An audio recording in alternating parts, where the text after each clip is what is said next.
அனைவருக்கும் இனிய மாலை வணக்கம். கவிஞர் கரிகாலன் அவர்களுடைய இந்த பிறந்தநாள் விழாவில் ஒரு தேநீர் சந்திப்பு இனிமையான மாலை பொழுதில் சிறப்பாக ஏற்பாடு செய்யப்பட்டிருக்கிறது. இந்த நிகழ்விற்கு வந்திருக்கக்கூடிய நண்பர்கள் அனைவரையும் வருக வருக என்று அன்போடு வரவேற்கிறோம். முதல் நிகழ்வாக கவிஞர் கரிகாலன் அவர்களின் சமீபத்திய தொகுப்பான கருப்பு வெள்ளை காலம் நூல் வெளியீடு இப்போது நடைபெறவிருக்கிறது.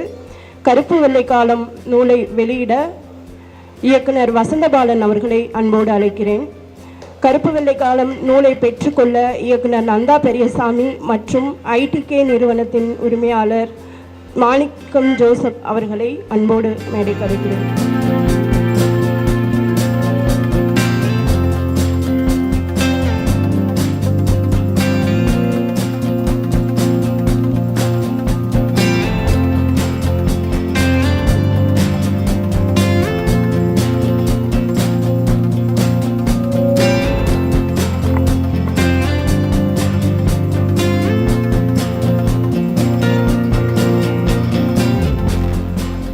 அடுத்ததாக கவிஞர் கரிகாலனுடைய கவிதைகளை கூறி அவரை வாழ்த்துவதற்காக கவிஞர்களை இங்கே அழைக்கிறேன். முதலில் கவிஞர் பாலைவனலாந்தர் அவர்களை வாழ்த்துரை வழங்க அன்போடு அழைக்கிறேன். அனைவருக்கும் இனிய மாலை வாழ்த்துக்கள். இலக்கியங்களில் இந்த வருஷம் என்னென்னவோ அதிசயம் நடந்துகிட்ருக்கு. அதில் இன்னொரு அதிசயம் இந்த பிறந்த நாள் நினைக்கிறேன். ரொம்பவே ஒரு நல்ல அட்மாஸ்பியரில் ஒரு பிறந்தநாள் விழா. கரிகாலன் அவர்களுடைய எழுத்துக்கள் போலவே அவர் எடுக்கிற முயற்சிகளும் ரொம்ப பின்னவீனத்துவம்னு சொல்லலாமா. இந்த மாதிரியான காஃபி ஷாப்லலாம் நாங்கள் வந்தோன்னா நிறைய நேரம் உட்காந்து பேசியிருக்கோம், நிறைய நேரம் தனியாக உட்காந்துருக்கோம். இப்போ வந்து நான் ஒரு 10 நிமிஷமாக நானாகவே இல்லை, எங்கே இருக்கோம், நம்ம என்ன பண்ணிகிட்டு இருக்கோம் அப்படிங்கிற மாதிரி இருந்தது. ஆனால் இந்த விஷயம், இந்த தொடக்கம் வந்து ரொம்ப நல்லா இருக்குது, ஒரு அழகான தொடக்கமாக இருக்குது. வயதை தாண்டி எழுத்துக்களை தாண்டி திரு கரிகாலன் அவர்கள் நிறைய விஷயங்கள் சாதிச்சிட்ருக்காரு. பிறந்த நாளுங்கிறது என்னை பொறுத்த வரைக்கும் படைப்பாளிகளுக்கு வந்து பின்னோக்கி நகர்பவை அப்படின்னு சொல்லுவேன். அவருடைய விஷயத்தில் அது இன்னும் 2 மடங்கு நடக்குதுன்னு நினைக்கிறேன். ஏன்னா அவருடைய எழுத்துக்களுக்கு வந்து என்றைக்குமே வயசாகாது. இன்னும் ஒரு 4-5 வருஷம் கழித்து கூட இந்த மாதிரியான ஒரு அட்மாஸ்பியரில் நம்ம மீட் பண்ணோன்னா இதே வரிகளை நான் சொல்லுவேன்னு நம்புகிறேன். அவர் இப்போது சினிமா துறையிலையும் இருக்கிறாரு. விமர்சனங்களுக்கு இடையில் எனக்கு அவருக்கு சொல்ல வேண்டிய ஒரு சின்ன ரெக்வெஸ்ட் என்னென்னா, நிறைய கவிதைகள் வேணும் அப்படிங்கிறது தான். திரும்பவும் நிறைய கவிதைகள் வேணும். அவர் எழுதிட்டுருக்காரு. இனிய பிறந்தநாள் வாழ்த்துக்கள். ஒரு கவிதையோடு அவர்களுடைய வாழ்த்தை நான் வந்து பகிர்ந்துக்கிறேன்.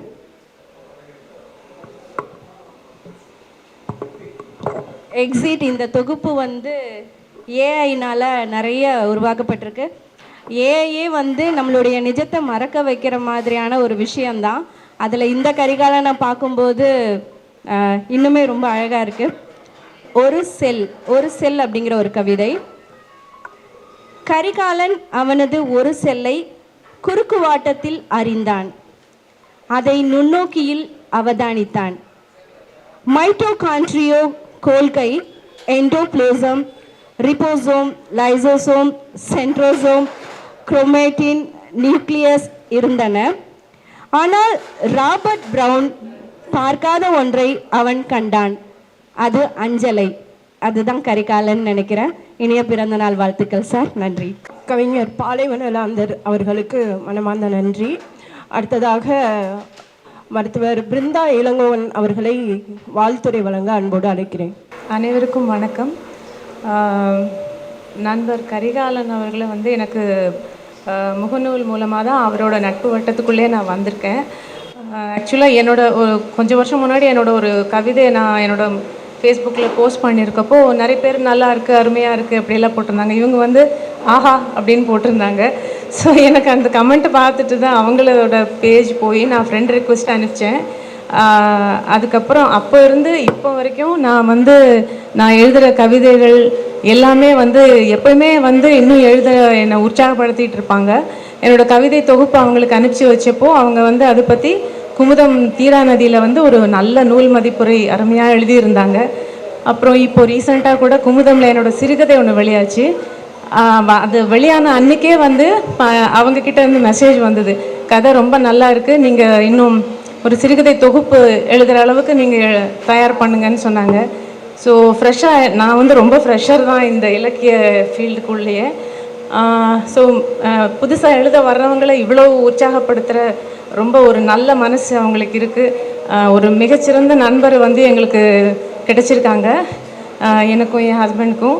ஸோ அவரை வந்து வாழ்த்துறதுக்கு, பிறந்தநாள் அன்றைக்கி வாழ்த்துறதுக்கு, இந்த நிகழ்ச்சிக்கு எங்களை இன்வைட் பண்ணதுக்கு கரிகாலன் அவர்களையும் டைரக்டர் நந்தா பெரியசாமி அவர்களுக்கும் எங்களோட மனமார்ந்த நன்றி. அவரோட கவிதை தொகுப்பு ஆக்சுவலாக இந்த மகள் வீடு திரும்பும் பாதை இது வந்து அவரோட பொண்ணு, அவளோட முதல் மகள் டாக்டர் சிந்து அவங்களோட கல்யாணத்துக்கு நாங்கள் போயிருந்தோம். அப்போ இந்த புக்கு நான் கொடுத்தாங்க. இது ஏற்கனவே நான் ஃபுல்லாக படிச்சிருக்கேன். எனக்கு இதில் இருக்கிற எல்லா கவிதைகளும் எனக்கு ரொம்ப பிடிக்கும். இது அதுலேயுமே கொஞ்சம் நான் எங்களுக்கு ரிலேட் பண்ணிக்கிற மாதிரி இருக்கிற ஒரு கவிதையை ஒரு சில வரிகளை மட்டும் நான் படிக்கிறேன். மகளோட பிறந்த நாளை பற்றி, ஒரு மருத்துவரான மகளோட பிறந்த நாளை பற்றி அப்பா கரிகாலன் அவர்கள் எழுதியிருக்காங்க. அதில் விடிந்தால் அவள் பிறந்த நாள், ஒரு கேக் வெட்ட நேரம் இருக்காது, புத்தாடை அணிய பொழுது இருக்காது, நோயாளிக்கு வலி தரும் கட்டியை வெட்டுவாள், காயத்தில் ட்ரெஸ்ஸிங் செய்வாள், புத்தியால் கத்தியால் அன்பு செய்ய கற்ற மகளே, உனக்கு பிறந்தநாள் பரிசேதும் எடுத்து வர முடியாமல் நம் சாலைகளில் மழைநீர் தேங்கி கிடக்கிறது. எந்த மழையாலும் மூழ்கடிக்க முடியாத தந்தையின் இவ்வாழ்த்து சொற்களில் உன் குருதி படிந்த கரங்களை துடைத்துக்கொள். கொண்டாட பொழுதில்லாத உன்னை எண்ணி காலமும் கடவுளும் பெருமைப்படட்டும். இது வந்து ஒரு மருத்துவரோட வாழ்க்கையை வந்து ஒரு 10 வரிகளில் எவ்வளோ அழகாக வந்து சொல்லியிருக்காங்க. எனக்கு வந்து இது படித்து அவ்வளோ வந்து ஒரு நிகழ்ச்சியாக இருந்தது. இந்த கவிதை தொகுப்பை வந்து இன்னுமே நான் பத்திரமா வச்சுருக்கேன். ஒரு அப்பா வந்து ஒரு பொண்ணுக்கு எவ்வளோ ஒரு அழகான ஒரு பரிசு கொடுத்துருக்காங்கன்னு நான் நினச்சிருக்கேன். கவிஞர் அவர்கள், கவிஞர், எழுத்தாளர், இன்னும் நிறைய சாதிச்சிருக்காங்க. அந்த பேப்பரில் பார்த்ததுக்கப்புறம் தான் நிறைய அந்த அவார்ட்ஸ் எல்லாம் அவ்வளோ வாங்கியிருக்கிறதெல்லாம் எனக்கு இப்போ தான் தெரியும். ஸோ நான் வந்து ஐம் ஜஸ்ட் அ பிகினர். அனைவருக்கும் இனிய மாலை வணக்கம். அண்ணனுடைய 60வது பிறந்தநாள், அப்புறம் ஒரு தொகுத்து வழங்கும் போது அண்ணனை பற்றி, அண்ணனும் எனக்குமான முதல் அந்த சந்திப்பு, அப்புறம் அது மூலமாக எனக்கு விரிஞ்ச உலகத்தை பற்றி நான் முன்னாடி சொல்லிட்டேன். நான் என்னுடைய மனநிலிருந்து சொல்லணும்னு நினைக்கிறது வந்து, இந்த கவிதை தொகுப்பு போடுறவங்களுக்கு, அது முதல் கவிதை தொகுப்பு போடுறவங்களுக்கு பெரிய பிரச்சனை ஒன்று என்னென்னா, இன்றைக்கி வரைக்கும் நான் நம்புகிறேன், யாராவது ஒருத்தங்க அதை கண்டுக்கிட்டு எழுத மாட்டாங்களா அப்படின்ற மாதிரி. அதுவும் மூத்த கவிஞர்கள் யாராவது ஒருத்தங்க எழுத மாட்டாங்களா. எனக்கு அவர் வந்து எப்பவுமே மூத்தவர் தான். என்னுடைய முதல் தொகுப்புக்கு இசைக்காத இசைக்குறிப்புக்கு வந்து ஒரு 6-7 மாதங்கள் கழித்து நண்பர்கள் மட்டுமே பேசிகிட்டு இருக்கிற சமயத்தில் ஒரு 6-7 மாதங்கள் கழித்து ஒரு பொழுது வந்து அவர் முகநூலில் எழுதியிருந்தார். அது நான் எங்கேயோ இருந்த நான் வந்து இன்னும் ஒரு நிறைய பேருக்கு, இன்னும் ஒரு 100 பேருக்காவது நான் தெரிஞ்சவனாக மாறுவதற்கு என்னுடைய முதல் அவருடைய வாழ்த்து வந்து என்னை எழுத வச்சது, தொடர்ந்து எழுத வச்சது. அப்புறம் அண்ணங்கிட்ட நான் பார்க்குற ஒரு விஷயம் என்னென்னா, தொடர்ந்து யாரையாவது படிச்சுக்கிட்டு அதை பற்றி எழுதிக்கிட்டு, இப்போ கூட காளிமுத்துன்னு ஒரு கவிஞர் முன்னாடி நமக்கு சாகித்ய அகாடமி வாங்கினவர், இப்போ 2வது தொகுப்பு போட்டிருக்காரு. நான் அவன் வாசிக்கும் போது, 2வது தொகுப்பு வாசிக்கும் போது எனக்கு உண்மையிலுமே எழுதணும்னு தோணிகிட்டு இருக்குது. இது தோணுது ஒரு 6-7 மாதமாக இருக்கும். ஆனால் இவர் இப்போ தான் போயிட்டு வந்தார் பொள்ளாச்சிக்கு போயிட்டு வந்து ஒரு 3-4 கவிஞர்களை அறிமுகப்படுத்திட்டார். இதுதான் கரிகாலன் அண்ணா நான் நினைக்கிறேன். கரிகாலன் அண்ணன் வாழ்த்துறது வந்து, அவர் வாழ்த்தி வரவேற்கிற அந்த 100 கவிஞர்கள் இருக்காங்களா, எப்போவுமே ஒரு 10 கவிஞர்களை அறிமுகப்படுத்துவார், ஒரு 4 நூலை அறிமுகப்படுத்துவார், 2 சினிமாக்கள், இப்படி வாரம் தொடர்ந்து எழுதிட்டு இருக்கிறாரு. போன வருடம் வந்து அவருடைய ரிட்டைர்மெண்ட்டுக்கு அப்புறம் அசதா சொன்னதாக எனக்கு ஒரு நினைவு இருக்குது. நிறைய இன்னும் எழுதணும், ஏன்னா இப்போ நிறைய டைம் இருக்குன்னு. எனக்கு தெரிஞ்சு இவ்வளோ டைமில் இன்னும் ரொம்ப அதிகமாக எழுதினவர் தான் கரிகாலன் நான் நினைக்கிறேன். ஏன்னா இவ்வளோ ரிட்டைர்மெண்ட்டுக்கு பிறகு ஒரு மாதிரியே ஒரு என்ன சொல்கிறது, ஒரு சோம்பல்தனம் வந்துடும் எல்லாருக்கும், அல்லது ஒரு சலிப்புத்தன்மை வந்துடும். இப்போ கூட அவர் கடைசியாக எழுதின ஒரு விஷயத்தை எடுத்து படிச்சிங்கன்னா அதில் நம்பிக்கை ஊட்டும் விதமாக இந்த மக்கள் மீது, இந்த கவிஞர்கள் மீது, படைப்பாளர் மீது நம்பிக்கை ஊட்டும் விதமாக தான் இருக்கிறாரு. அவர் என்றைக்குமே இடது பக்கம் நின்று தான் நான் அவர் பேசுகிறத நான் பார்த்துட்ருக்கேன். அதை தொடர்ந்து இருக்கணும். அதனால தான் நாங்களும் அங்கங்கே நடக்கிற சம்பவங்கள்லாம் நமக்கு பெருசாக கடுப்பேற்றினாலும் இந்த மாதிரி மனிதர்கள் வச்சு தான் நாங்களும் அது பின்னாடி விட்டு பிடிச்சிட்டு வந்துகிட்டே இருக்கோம். அண்ணனுக்கு என்னுடைய வணக்கத்துடன் வாழ்த்துக்கள். நன்றி. எழுத்தாளர் என் ஸ்ரீராம் அவர்களை வாழ்த்துறை வழங்க அன்போடு இருக்கிறேன். வணக்கம். எனக்கு சமீபத்தில் அண்ணன் எழுதின ஒரு கவிதை இன்னும் ஞாபகத்தில் இருக்குது. இங்கே வந்த உடனே அதை திரும்ப ஒரு எடுத்து போட்டுக்கிட்டேன். என்னென்னா, நாம் கும்பிடும் திரௌபதியிடமும் இன்னும் துருவேறிய சூளம்தான் இருக்கிறது அப்படின்னு ஒரு பெரிய அது ஒரு படிமம். அது நீங்கள் எந்த ஒரு ரோடுகளில் சாலைகளில் போனீங்கனால் அப்படி ஒரு திரௌபதியை நம்ம பார்க்கலாம். குறிப்பாக சென்னை இந்த மாதிரியான புறநகரில். அண்ணன் கரிகாலன் வந்து வெறும் கவிஞர்களை மட்டும் இல்லை, நல்ல கட்டுரை எழுதுகிறவங்கள, சிறுகதைகள் எழுதுகிறவங்கள, நாவல்கள் எழுதுகிறவங்கள, அதுபோக திரைப்படத்தில் இயங்குறவங்களையும் தொடர்ந்து பாராட்டிக்கிட்டு வர்றாரு. இப்போ வந்து அவருக்கு நீ ஓய்வான காலங்கள் வரப்போகுது. அது வந்து அடுத்து திரைத்துறையிலையும் அவர் நிச்சயமாக சாதிக்கிற ஆண்டா இதிலிருந்து துவங்கும் அப்படின்னு நான் நினைக்கிறேன். ஏன்னா திரைப்பட இயக்குனர் நந்தா பெரியசாமி அண்ணன் அவர்களோட இப்போ கைகோர்த்துருக்காரு.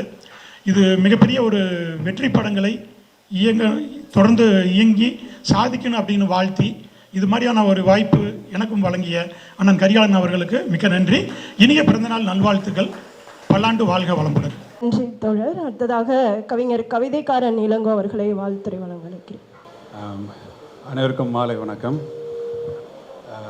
ஒரு கோப்பை தேநீரோடும் கவிதைகளோடும் கூடுகைனேன். நிறைய கவிதைகள் கேட்டேன். வந்த உடனே ஒரு நீல நிற கோப்பை தேநீர் கொடுத்தாங்க. வித்தியாசமான ஒரு அனுபவம். அது பேர் சொன்னாங்க, அதை நான் மறந்துட்டேன். ஒரு சக கவிஞருக்கு அவருடைய பிறந்தநாளை முன்னிட்டு ஒரு வாழ்த்தை வந்து தெரிவிக்கிறதுக்கு நிறைய படைப்பாளிகளை ஒரு இடத்துல ஒருங்கிணைச்சு ஒரு மாலை நேரத்தை வந்து அது அவருக்கானதாக மட்டுமே இல்லாமல் அது எல்லாருக்குமானதாக மாற்றுற அந்த விஷயம்லாம் இப்போ நடக்கிறதுக்கான சந்தர்ப்பத்தில் நம்ம இருக்கிறோம். ஏன்னா தமிழ் இலக்கிய சூழலில் இப்படியான நிகழ்வுகள் வந்து இதுக்கு முன்னே நடந்ததில்லை. வேல்கண்ணனுடைய 50வது பிறந்த நாளுக்கும் அதே மாதிரி ஒரு நிகழ்வு இருந்தது. அனைவரும் கூடி கொண்டாடினோம். கரிகாலன் சாருடைய கவிதைகள் வந்து அந்த கவிதைகள் என்னுடைய பர்சனல் ரீடிங்கில் எப்பவுமே இருந்திருக்கு, வெளியே பகிர்ந்துக்கிட்டதில்லை. தொடர்ந்து அவருடைய செயல்பாடுகளை நான் பார்க்கும்போது, இதுக்கு முன்னாடி எல்லாருமே சொல்லியிருக்காங்க, புதிதாக எழுத வர்றவங்கள என்கரேஜ் பண்ணுறதுக்காக அவர் தன்னுடைய தாட் ப்ராசஸ் எடுத்து வைக்கிற இடம் ரொம்ப முக்கியம் நினைக்கிறேன். ஏன்னா எப்போவுமே நம்ம நெக்ஸ்ட் ஜென்ரேஷனோட ஒரு கனெக்ஷன்ஸ் இருந்தாகணும். அவர் ஏதாவது ஒரு மீட்டிங்கில் பேச போகிறாரு அப்படின்னாக்கா முடிந்த அளவுக்கு அந்த மீட்டிங்கை நான் மிஸ் பண்ணாமல் அட்டன் பண்ணியிருக்கேன். காரணம், அது ஒரு புத்தகம் குறித்து, ஒரு எனி படைப்பு குறித்தாக இருக்கலாம், இல்லாட்டி வந்து நான் ஃபிக்ஷனாக இருக்கலாம். இங்கே டிஸ்கோர்ஸ் ரொம்ப கம்மி. ஒரு விஷயத்தை குறித்து நம்ம வந்து விரிவாக பேசுகிறதுக்கான டிஸ்கோர்ஸ் இருக்கிறதில்ல. படைப்பை பாராட்டிட்டு போயிடுவோம். ஆனால் கரிகாலன் சாருடைய பேச்சுக்கு வந்து நான் வந்து ஒரு தீவிரமான ஒரு பார்வையாளன், வாசகன்னு சொல்ல முடியாதுன்றால் பார்வையாளன். ஏன் அப்படின்னா அவர் எடுத்து வைக்கக்கூடிய அந்த விஷயங்களுடைய டைமென்ஷன்ஸ் வந்து ரொம்ப பறந்துப்பட்டது. அந்த லெஃப்ட் தாட்டு வந்து ஓகே, லெஃப்ட் தாட்டு இருக்கிற லிட்ரேச்சர் பர்சன்ஸ் இருக்காங்க. பட் ஒரு புத்தகத்தை அடிப்படையாக வச்சு பேசும்போது கண்டெம்பரரியிலேருந்து ஒரு விஷயத்தை எடுத்து சொல்கிற இடம் இருக்குது. இடது சிந்தனையும் வலது சிந்தனையும் தொடங்கின புள்ளியிலேருந்து இன்றைக்கி நம்ம எந்த இடத்துல இருக்கோம் அப்படின்னு ஒரு இடம் இருக்கு இல்லையா. ஸோ அவர் ரொம்ப கரண்ட்டாக இருக்கிறாருன்றது வந்து அவருடைய படைப்பில் வெளிப்படுறதை தாண்டி அவருடைய பேச்சில் அவர் சிந்தனையிலேருந்து வெளிப்படுற அந்த இடம் நான் ரொம்ப முக்கியமானதாக பார்க்குறேன். எனக்கு புதிய விஷயம் கிடைச்சிக்கிட்டே இருக்கும். ஜஸ்ட் நவ், இப்போ மாடர்னா ஜஸ்ட் நவ், இப்போ என்ன நான் யோசிக்கிறேன், இன்றைக்கி இருக்கக்கூடிய பொலிட்டிக்கல் ஸ்டேட்டஸ் வந்து என் மேலே எப்படி படியுது, அல்லது நான் படிக்கிற ஒரு படைப்பில் வந்து அது எப்படி வந்து ரிஃப்ளெக்ட் ஆகுது அப்படின்றது ரொம்ப முக்கியம். மீடியம் வந்து வேறையாக இருக்கலாம். ஏன்னா அவர் வந்து சினிமாவிலே இருக்கார், ஒரு நந்தா பெரியசாமிலாம் இருக்காங்க. ஏன்னா எந்த சைஸ் ஃப்ரேமுக்கு நம்ம வந்து ஒரு அவுட்புட்டை கொடுக்க ட்ரை பண்ணுறோன்றது தான். ஊஇஸ் ஒரு ஆடியன்ஸோ இல்லாட்டி ஊஇஸ் ஒரு ரீடரோ ரொம்ப முக்கியம்னு நினைக்கிறேன். அப்போ ஒரு ரீடராக தொடர்ந்து இல்லாட்டி ஒரு பார்வையாளனாக தொடர்ந்து இருக்க வேண்டிய அவசியம் வந்து ரொம்ப முக்கியம்னு நினைக்கிறேன். அதுக்கு வந்து என்னுடைய மூத்த படைப்பாளிகளாக இருக்கலாம், சமகால படைப்பாளியாக இருக்கலாம், அல்லது புதிய இளம் படைப்பாளிகளாக இருக்கலாம். அவங்க எவ்வளோ தூரத்துக்கு என்ன எங்கேஜாக வச்சுருக்காங்கன்றது ரொம்ப முக்கியம். ஒருத்தர் தொடர்ந்து இயங்கிக்கிட்டே இருக்காருன்றது வந்து ரொம்ப கவனிக்கப்பட வேண்டிய ஒரு விஷயம். அந்த வகையில் எனக்கு அவருடைய எழுத்துக்களையும் தாண்டி ஒரு மனிதனாக, ஒரு கவிஞனாக அவர் அவர் அவர் மேலே எனக்கு இருக்கக்கூடிய அந்த பிரியத்தை நான் தெரியப்படுத்திக்கிறேன். அவருக்கு பிறந்தநாள் வாழ்த்துக்கள். இந்த நிகழ்வுக்கு என்னை அழைத்ததுக்கு ரொம்ப நன்றி. நான் வெறும் கேட்க மட்டும் தான் வந்தேன் வழக்கம் போல்.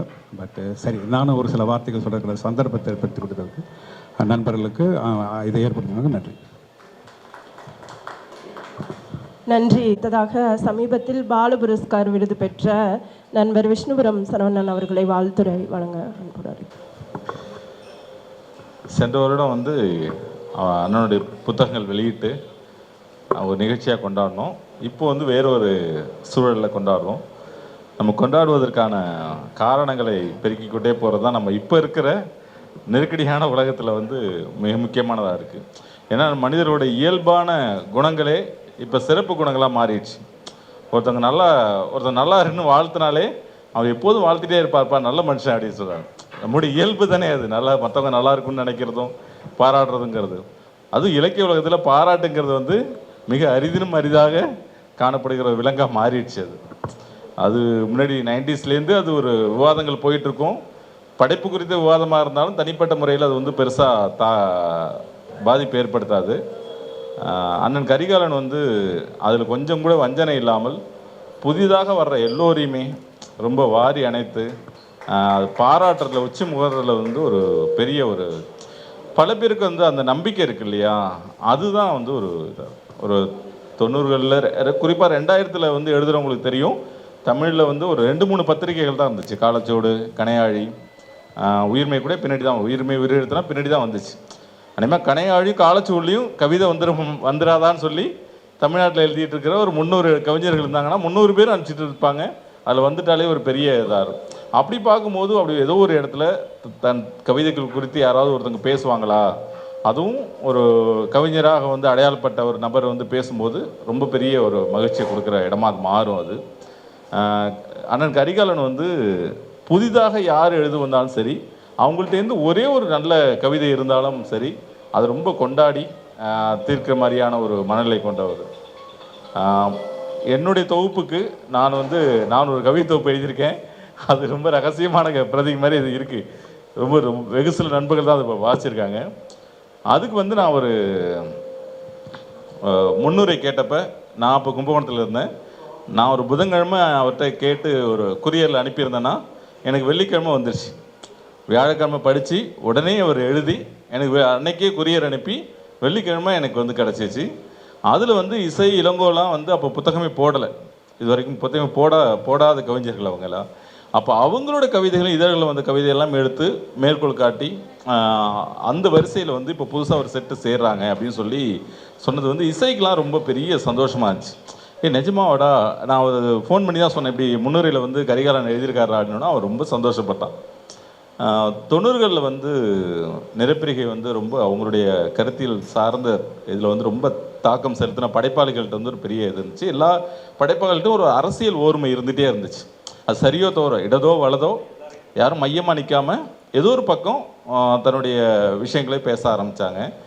அப்போ வந்து கரிகாலன் அண்ணன் வந்து அப்போ அவங்களுடைய சேர்ந்து ஆமாக்ஸோடையும் பொதியவர்பன் போன்ற ஆளுமைகளோடு சேர்ந்து பல்வேறு கூட்டங்களை ஒருங்கிணைக்கிறதாகட்டும், அவர் தனியாக களம்புதி இதழ் நடத்தினதாகட்டும், நவீன கவிதைகளோட தொடக்கத்தில் வந்து ஒரு கட்டத்தில் வந்து அரசியல் சார்ந்த பிரஜை இல்லாத ஒரு படைப்பாளிகள் உருவாகின காலகட்டத்தில் அப்போ அவர் வந்து சரியான அரசியல் புரிதலோடு எழுதுகிற கவிஞர்களை அதோட பின்னணியோடு சேர்த்து அவர் அறிமுகப்படுத்துகிற வேலையை அவர் செஞ்சிட்டார். இப்போ எழுதுகிற அவருடைய கட்டுரைகள் எல்லாமே பார்த்தாலும் சரி, அவர் போஸ்ட்மார்டனிசத்தில் வந்து எதோடும் தொடர்பு இருந்துகிட்டே இருக்குங்கிறதுக்கான ஒரு அடையாளம் வந்து இருந்துகிட்டே இருக்கும். அவர் வந்து ஜோக்கர் 2ல் வந்து ஒரு கட்டுரை எழுதியிருப்பார். எனக்கு ரொம்ப ரசித்து படித்த ஒரு கட்டுரை. அது காந்தியோட பிறந்தநாள் அன்னைக்கு இந்தியாவோட ரிலீஸ் ஆகிருக்கும். ஜோக்கர் வந்து தன்னுடைய திறமையை காட்டுறதுக்காக பல்வேறு மேடைகளில் வந்து போய் அவனுடைய சிரிப்பை அவனை அடக்க முடியாத ஒரு சிரிப்புங்கிற அந்த ஒரு சிக்கலா இல்லை அவனோட இயல்பா அப்படின்னு நம்ம வரையறுக்க முடியாத ஒரு இதோடு சேர்ந்து மேடைகள் அவனை நிராகரிச்சுட்டே போகும்போது, மனிதர்கள் நிராகரிச்சுட்டே போகும்போது அவனுக்கு ஒரு துப்பாக்கி கிடைக்குது. ஒரு ரயிலில் வந்து அது ஒரு போகும்போது அதை பிரயோகிக்கிறான்னா, காந்தியும் ரயிலில் போயிருக்கார். அதே மாதிரியான வேறு மாதிரியான புறக்கணிப்பாக அவரை தள்ளி விடுறது ஒன்று இருந்திருக்கு.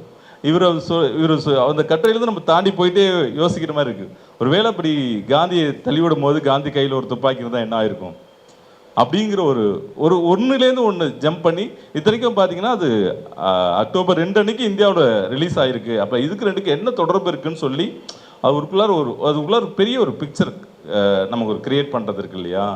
இது வந்து ஒரு பெரிய கருத்தியல் ஒரு ஆழம் பதிந்த ஒரு சிந்தனை போக்கு உள்ள ஒரு நபரால் தான் இது மாதிரியான விஷயங்களோட கோர்த்து பண்ண முடியும் நான் நினைக்கிறேன்.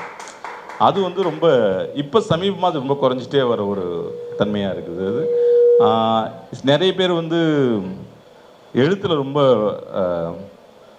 ஆழங்கால் பட்டாளாக இருந்தால் குடும்பத்தை சரியாக கவனிக்க மாட்டாங்க. சரி, குடும்பத்தையும் எழுத்தையும் கவனிச்சாங்கன்னு பார்த்தா அவங்க என்ன வேலை பார்க்குறாங்களோ அதில் பெருசாக கவனம் செலுத்த மாட்டாங்க. கரிகால் அண்ணனும் சரி, தமிழ்ச்செல்வி அக்காவும் சரி, அவங்க வந்து படைப்பில் எந்த அளவுக்கு தீவிரமாக இயங்குனாங்களோ குடும்பத்தில் அவங்களுடைய பிள்ளைகளை வளர்க்கறதாகட்டும், நம்ம அங்கே போகும்போது ஒரு 5-10 நிமிடங்களில் அது நம்ம வீடுங்கிற மாதிரியான ஒரு சூழலாக மாறும். அது நான் சில முறை அங்கே போயிருக்கேன். ஒரு 10 நிமிஷத்துக்கு மேலே வந்து நம்ம வெளியே விட்டு வேறு யார் வீட்டுக்கோ வந்திருக்கோங்கிற ஒரு உணர்வு இல்லாமல் அவங்க குழந்தைகளும் சரி, அக்காவும் சரி, எல்லாருமே அப்படி மாற்றுறது வந்து ஒரு எளிதான விஷயம் இல்லை. குடும்பத்தையும் சேர்த்து இழுத்துட்டு வருது.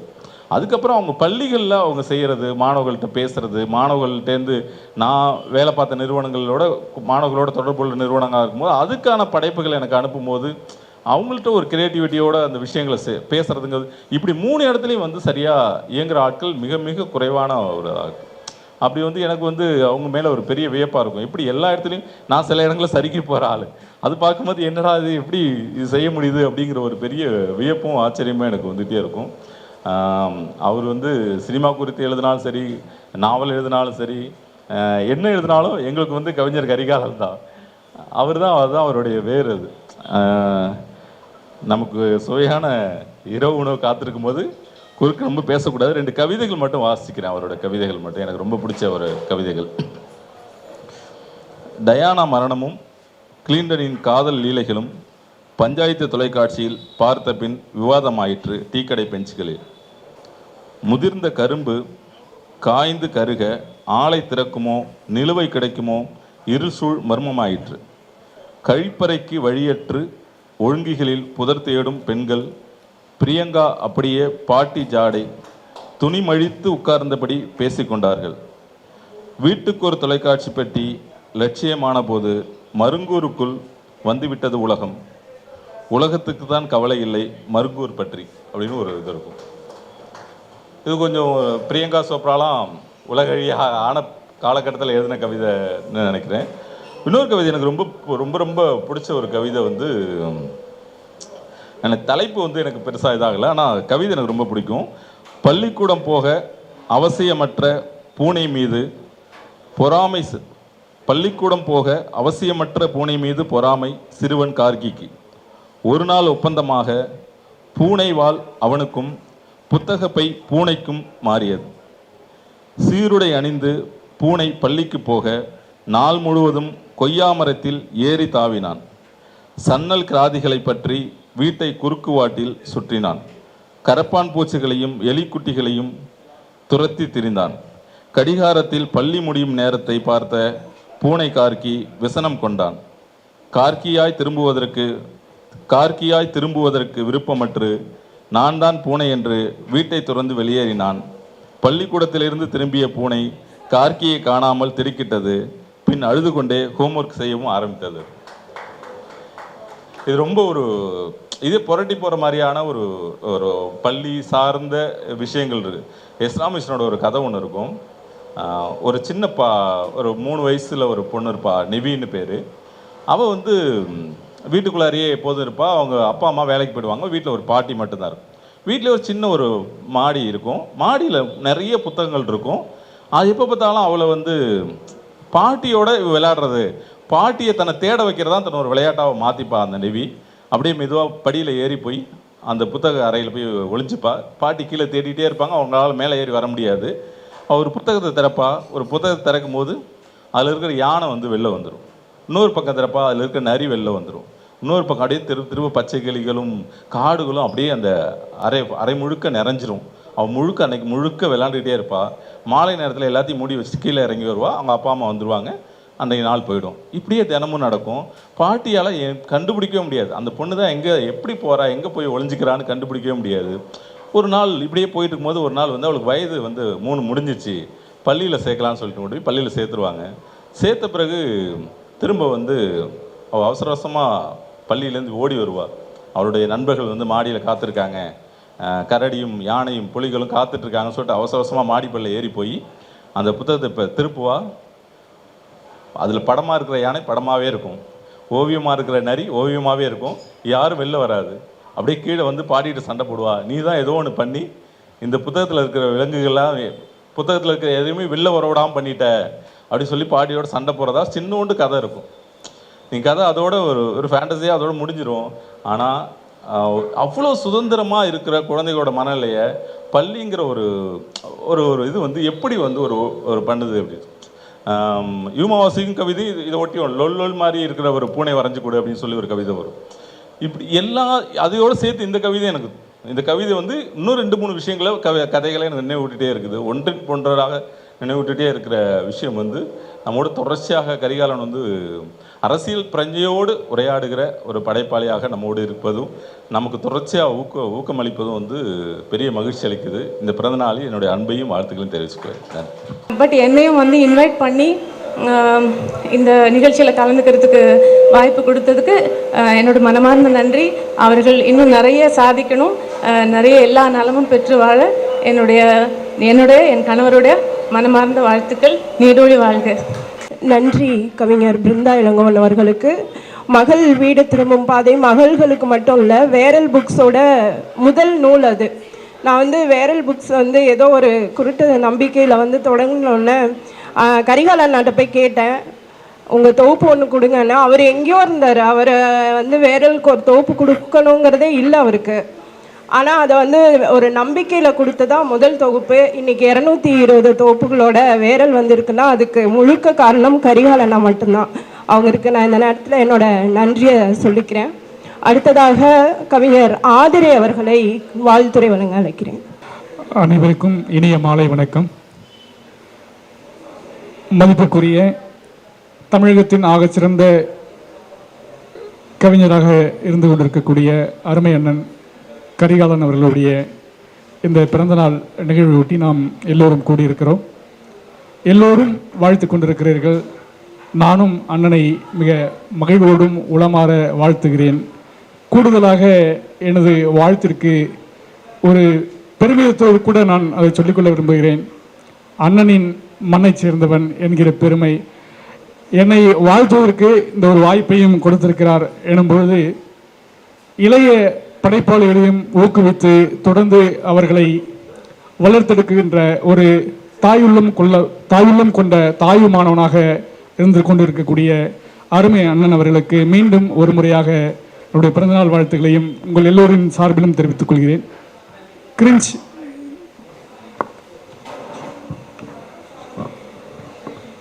2 கவிதைகளை நான் உங்களிடம் இப்பொழுது வாசிக்க விரும்புகிறேன். ஒன்று அண்ணன் அவர்கள் எழுதியிருக்கக்கூடிய கிரிஞ்ச் என்கிற புத்தகத்திலிருந்து மட்டும், இன்னொரு கவிதை அவருடைய முகநூல் பதிவிலிருந்து எனது மனதை மிகவும் பாதித்த, என்ன வார்த்தை சொல்ல முடியவில்லை. முதலாவதாக நம் மலை பிரசங்கம். தனித்திருப்பது ஒரு கலை. நீங்கள் தனியாக அமர்ந்திருக்கிறீர்கள், தனித்திருப்பதில்லை. உங்களுக்கு பக்கத்தில் கண்ணுக்கு தெரியாத ஒரு நாற்காலியை உங்கள் மனம் இழுத்து போடுகிறது. உங்களை வெறுப்பவர்களை, உங்களை இழிவுபடுத்துபவர்களை, உங்கள் ரகசியங்களை வேவு பார்ப்பவர்களை, உங்களை திட்ட காத்திருப்பவர்களை, உங்கள் மீது குறை கண்டுபிடிப்பவர்களை அந்த நாற்காலியில் அமர வைக்கிறது. அவர்களது பார்வையால், அவர்களது சொற்களால், அவர்களது எண்ணங்களால், அவர்களது தூண்டல்களால் உங்கள் தனிமை பாழாகிறது. தனிமை உங்களை களைப்படைய செய்கிறது. தனிமை உங்களை அச்சப்பட செய்கிறது. தனிமை உங்களை துயரடைய செய்கிறது. ஒரு சிட்டுக்குருவி தன் கூட்டின் தனிமைக்கு அரவத்தை அழைத்து வருவதில்லை. தனித்திருப்பது ஒரு தியானம். தனித்திருக்கும் போது புத்தனோடு இருக்கலாம், மார்க்ஸோடு இருக்கலாம், ஔவையோடு இருக்கலாம், வெள்ளி வீதியோடு இருக்கலாம், வள்ளுவனோடு இருக்கலாம், வள்ளலாரோடும் இருக்கலாம், நயன்தாரா பிராட்டியோடும் இருக்கலாம், கீர்த்தி சுரேஷ் அம்மையாரோடும் இருக்கலாம். தனித்திருப்பது அமைதியாக இருப்பது, உற்சாகமாக இருப்பது. தனித்திருக்கும் போதெல்லாம் பக்கத்து இருக்கையை அஞ்சலிக்கு தருபவன் நான். இப்படியாக முடிகிறது இந்த கவிதை. காதலுக்கு மிக அற்புதமான இலக்கணம் படைத்திருக்கக்கூடிய அண்ணன் அவர்களுக்கு வாழ்த்தாகவும், அடுத்ததாக எனது மனதை பாதித்த ஒரு கவிதையாக நான் போகும் இடமெல்லாம் நான் பதிவு செய்து கொண்டிருக்கிறேன். இது அவசியம் இந்த அவையில் வாசித்தால் அது அண்ணனுக்கும் ஒரு மகிழ்வாக இருக்கும் என நான் நம்புகிறேன். நம்பிக்கை என்கிற தலைப்பில் ஒரு 3 மாதங்களுக்கு முன்பு அண்ணன் ஒரு கவிதை எழுதியிருந்தார். அப்பா ஒரு மரத்தை மழையாக மாற்றினார், அப்பா ஒரு மரத்தை மழையாக மாற்றினார், வெயிலை கனியாக மாற்றினார், ஒரு மீனை கடலாக மாற்றினார், என்னிடமிருந்த கோபத்தை கூட ஒரு ராப் பாடலாக மாற்றினார். அப்பா ஒன்றும் மந்திரவாதி இல்லை, ஆனாலும் என் வாழ்வை ஒரு தேன் கூடாகவும் இதயத்தை ஒரு பூங்கொத்தாகவும் மாற்றினார். இன்னும் என்ன சாகசம் செய்வார் என காத்திருந்த போது ஒரு நாள் தன்னை பிடி சாம்பலாக மாற்றி உள்ளங்கையில் தந்தார். இன்னும் என்ன சாகசம் செய்வார் என காத்திருந்த போது ஒரு நாள் தன்னை பிடி சாம்பலாக மாற்றி உள்ளங்கையில் தந்தார். அவர் பிள்ளை அல்லவா நான். என்னை ஒரு கண்ணீர் துளியாக மாற்றினேன். பிறகு அந்த கண்ணீர் துளியை மணிமுத்தாராக மாற்றினேன். எங்களூர் விவசாயிகள் சேர்ந்து மணிமுத்தாற்றை நெல்மணிகளாக மாற்றினார்கள். இப்பொழுது நம்மால் எதையும் மாற்றிவிட முடியும். ஒரு காயத்தை நம்பிக்கையாக, ஒரு சாதாரணத்தை அற்புதமாக எல்லாம் மாற்றிவிடலாம். இப்படியாக முடிகிறது இந்த கவிதை. அந்த மணிமுத்தாறு மண்ணை சேர்ந்த மதிப்புமிகு அண்ணனது தம்பியாக என்னுடைய வாழ்த்தை மீண்டும் சொல்லிக்கொண்டு வாய்ப்பளித்துமைக்கு விடைபெறுகிறேன். நன்றி, வணக்கம். இனிய பிறந்த நாள் வாழ்த்துக்கலாம். அடுத்ததாக வாழ்த்துறை வழங்குவதற்கு இயக்குனர் அஜயன் பாலா அவர்களை அன்போடு அழைக்கிறேன். அனைவருக்கும் வணக்கம். நண்பர் கரிகாலனின் 48, 58, 68 எந்த எண்ணத்தில் இது ஒரு பிறந்தநாள்.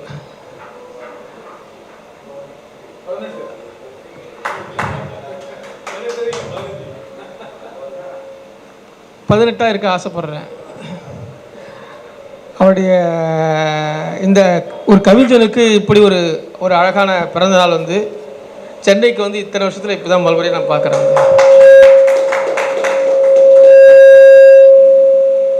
இன்னொரு விஷயமும், நந்தா பெரியசாமி இது மாதிரி இலக்கிய கூட்டத்தில் இப்போ தான் நான் பார்க்குறேன் முதல் முறையாக. அதுதான் ஏன்னா நான் சென்னைக்கு வந்த காலத்துலேருந்து எனக்கு நல்ல நண்பர், எனக்கு இலக்கிய உலகமும் பரிச்சயம். 2 வேறு நண்பனை வந்து மறுபடியாக வந்து இந்த இடத்துல இங்கே வந்து சந்திக்கும் போது ரொம்ப கூடுதல் சந்தோஷம். இந்த நிகழ்ச்சியை வழங்குறதே வந்து அவன் தான் அப்படின்னு தெரியும் போது இன்னும் கூடுதல் சந்தோஷம். ரொம்ப வாழ்த்துக்கள். இந்த ஒவ்வொரு கவிஞருக்கும் நாங்களும் நிறைய பேர் இருக்காங்க. என் பிறந்தநாளும் வருது. அப்படியே கொஞ்சம் தொடர்ந்து என்ன இந்த மாதிரியான நிகழ்ச்சிகள் வந்து நாங்கள் பலவிதமான கூட்டங்கள் மதுவிடுதிகள் நடத்தியிருக்கோம், வேறு விதமான நடத்திருக்கோம். வாழ்க்கை வந்து காலகட்டம் எப்படி மாறுது அப்படிங்கிறதுக்கான ஒரு அடையாளமாக இந்த நிகழ்ச்சி இருக்குது. நம்முடைய வாழ்க்கை காலகட்டம், ஏன்னா அது எல்லாமே சொற்களோடும் இலக்கியத்தோடும் கவிதையோடும் சம்மந்தப்பட்டதாக இருக்குது. இந்த மாதிரியான ஒரு இடத்துல தான் ஃப்ரான்ஸில் கஃபே டி ஃப்ளோர் அப்படிங்கிற ஒரு இடத்துல தான் பெரிதும் கொண்டாடப்படக்கூடிய ஆல்ஃபர்ட் காமியூ, எக்ஸிஸ்டென்ஷியலிசத்தின் ஊற்றுக்கண்ணாக இருக்கக்கூடிய பல தத்துவ மேதைகள் எல்லாரும் அங்கே சந்திச்சிருக்காங்க.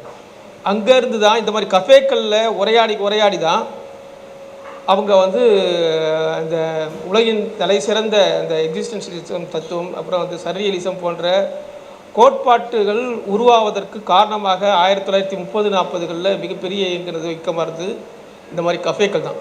எனக்கு இங்கே பார்த்த உடனே எனக்கு அந்த ஞாபகம் தான் வச்சு. அது மட்டும் இல்லை, உலகின் ஃப்ரான்ஸில் வந்து தலை சிறந்த ஓவியர்கள், மிகச்சிறந்த ஓவியர்கள் வந்து சந்திக்கக்கூடிய வான்கா உட்பட மிகச்சிறந்த இம்ப்ரெஷனிசம் ஓவியத்தில் இம்ப்ரெஷனிசம்ன்றது ஒரு அலையா 1910-20களில் துவங்கி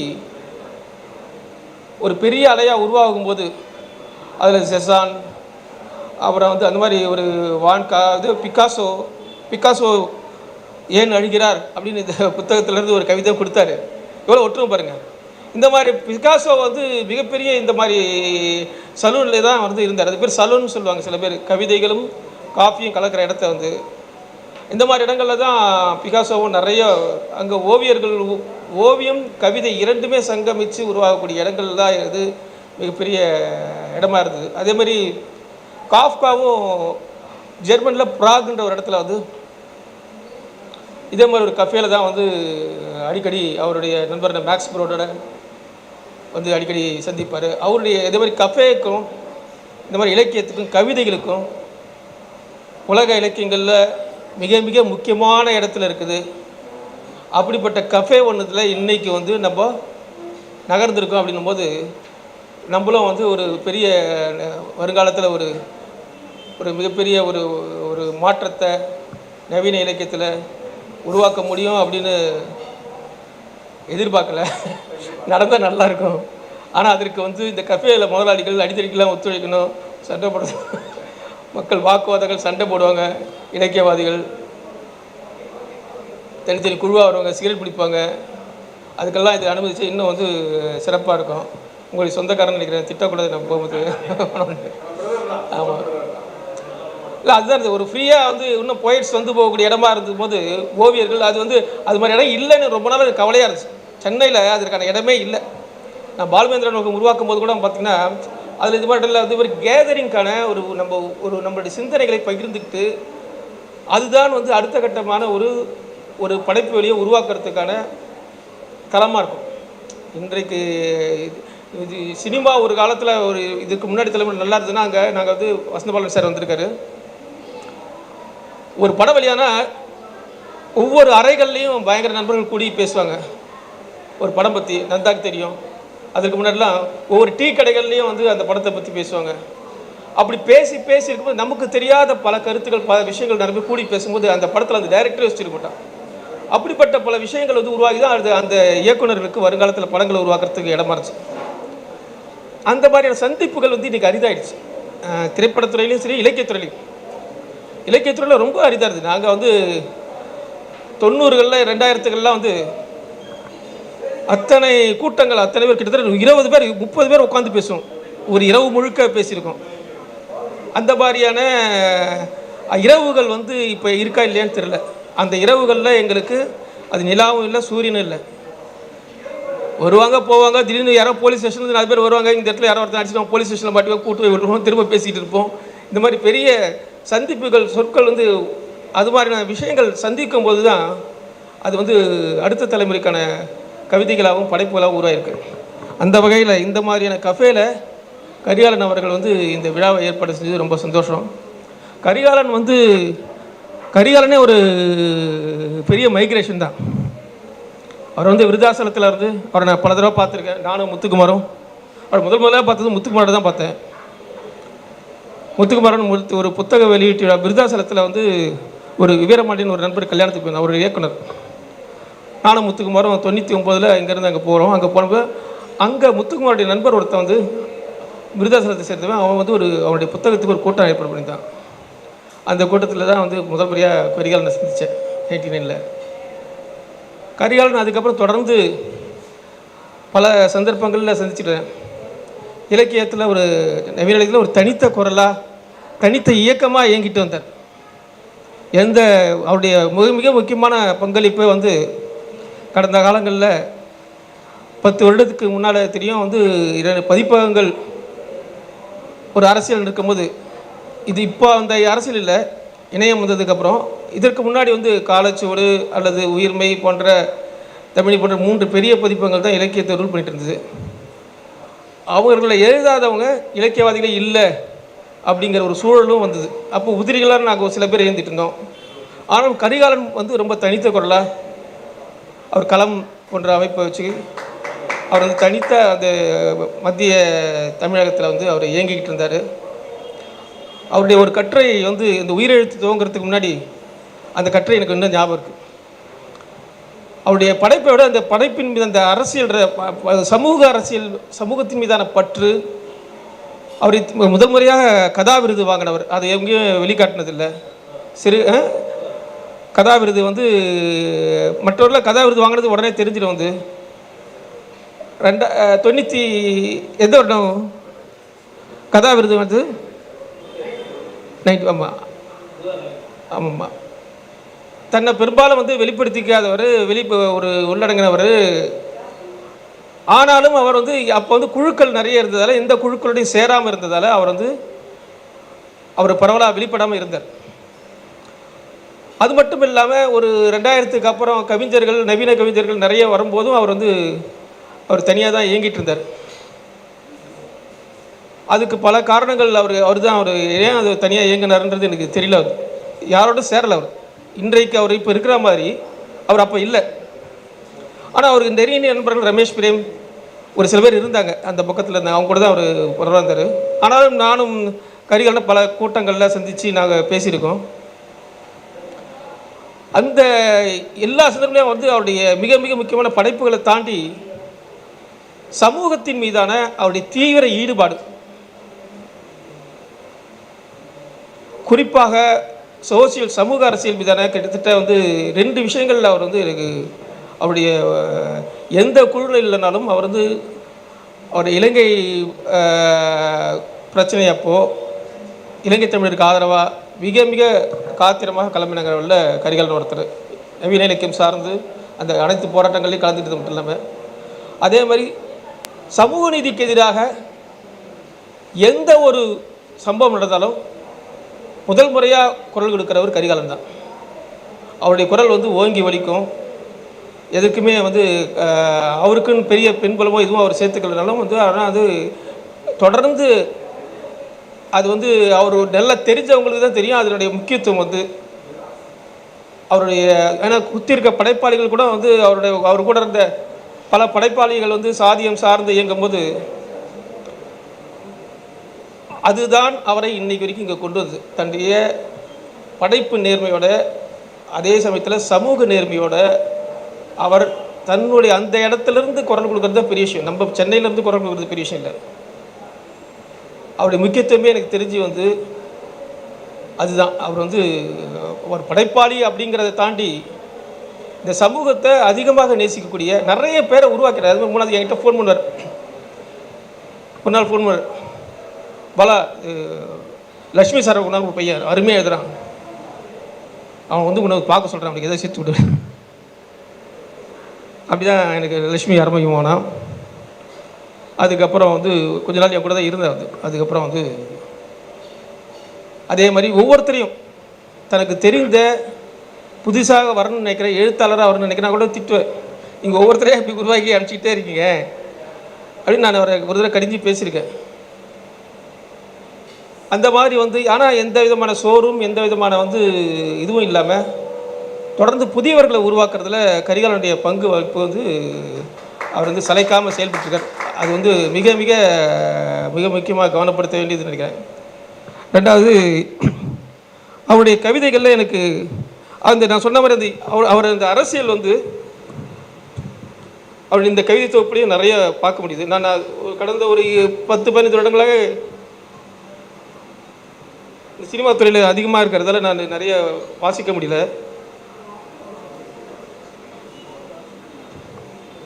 இதில் மடித்து வச்சிருந்த ஒரு கவிதை,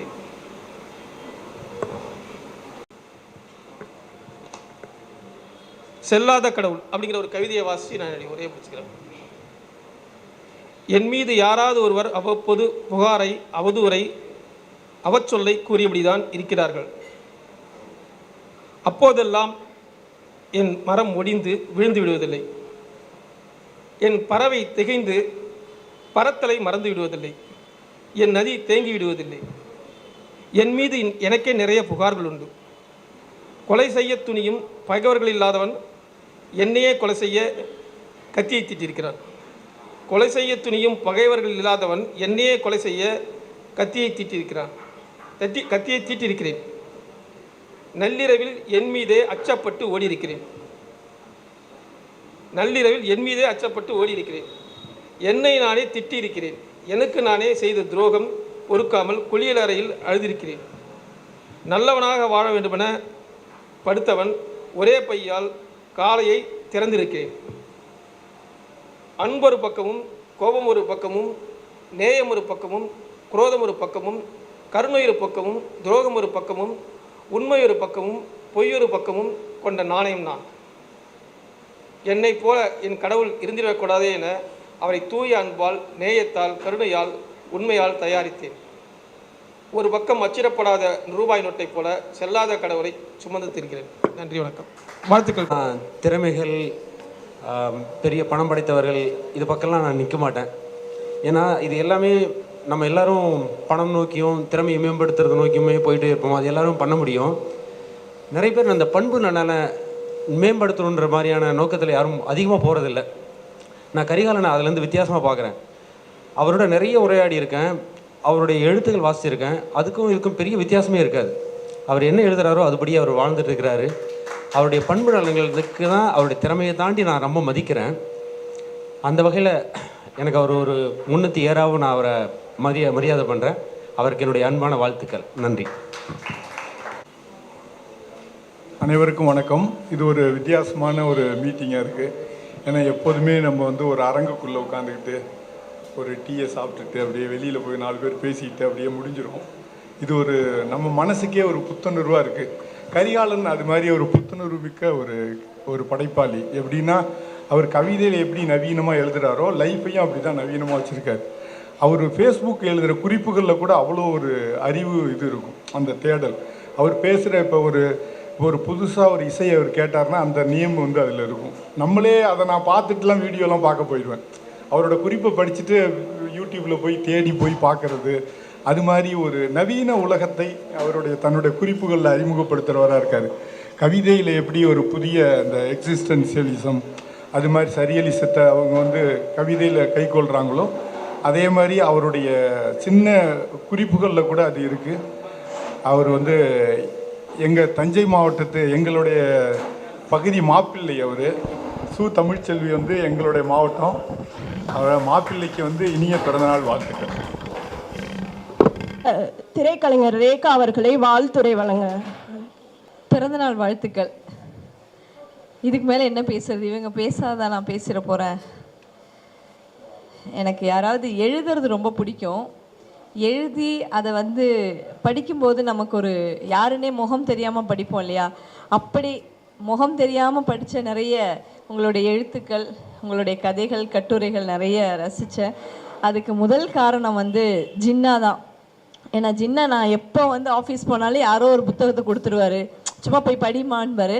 அப்படி அறியாமல் கிடைச்ச புத்தகம் ஒன்று படித்தேன். அதிலேருந்து ரொம்ப பிடிச்சி யாருடான்னு திரும்பி பார்த்தோன்னா உண்மையிலேயே ஒரு அழகான திராவிடன் அப்படின்னா ஒரு ஆம்பளை இப்படி தான் இருப்பான் அப்படின்னு ஒன்று இருக்கும்ல, அதாவது கரெக்டான எல்லாம் இருக்கிற மாதிரி எனக்கு தோணுச்சு. அதனாலே நான் உங்களை எப்போ எழுதினாலும் எதை பாராட்டி எழுதினாலும் பேரழகன், தமிழ் பேரழகன் எழுதுவேன். அது பொதுமக்கள் எப்படி எடுத்துக்கிறாங்கன்னு எனக்கு தெரியாது. நான் உங்கள் தமிழ் மீது, அதாவது வார்த்தைகள் தேர்ந்தெடுக்கிறதுல எனக்கு வைரமுத்து ரொம்ப பிடிக்கும். ரொம்ப தேடி தேடி எடுப்பார். நம்ம மழைன்னு சொன்னால் எல்லாரும் மழைன்னு மாறின்னு யாராவது அந்த மாதிரி உங்களுடைய ஒவ்வொரு வார்த்தையும், இவரோட ஒவ்வொரு வாக்கியமும், ஒவ்வொரு சொல்லுமே வித்தியாசமாக இருக்கும். அதனாலே உங்கள் மீது ரொம்ப ஈர்ப்பு. சீக்கிரம் நீங்கள் வந்து பெரிய ஒரு இயக்குனர் ஆகணும். அதுக்கான எல்லா தகுதிகளும் திறமைகளும் உங்களுக்குள்ளே இருக்குது. நந்தா பெரியசாமியை கூடயே வச்சுக்காம கொஞ்சம் தள்ளி வச்சுட்டு அடிக்கடி அவரோட சேர்ந்தீங்கன்னா அவர் மாதிரியே படம். அதனால் மனசை ஒட்டி ஒரு நல்ல படம் சீக்கிரம் எடுக்கணும்னு சொல்லி இந்த பிறந்த நாளில் உங்கள் வாழ்த்துக்களை தெரிவித்துக் கொள்கின்றேன். உங்கள் கூட இருந்தால் என்ன பண்ண, என் நண்பன் படம் பண்ணுறாருன்னு உங்கள் கூடயே இருப்பார். நீங்கள் கொஞ்சம் தள்ளி போயிட்டீங்கன்னா நான் படம் பண்ணணும்னு அவர் ஒரு படம் பண்ணுவார். இனிமேல் வந்து எழுத்தாளர், கட்டுரையாளர், கவிஞர்னு எழுதும் போது இயக்குனர்னு சேர்த்து எழுதுவோம்ல நாங்கள். அடுத்ததாக டிஸ்கவரி பப்ளிகேஷன் உரிமையாளர் வேடியப்பன் முனுசாமி அவர்களை வாழ்த்துரை வழங்குகிறார்.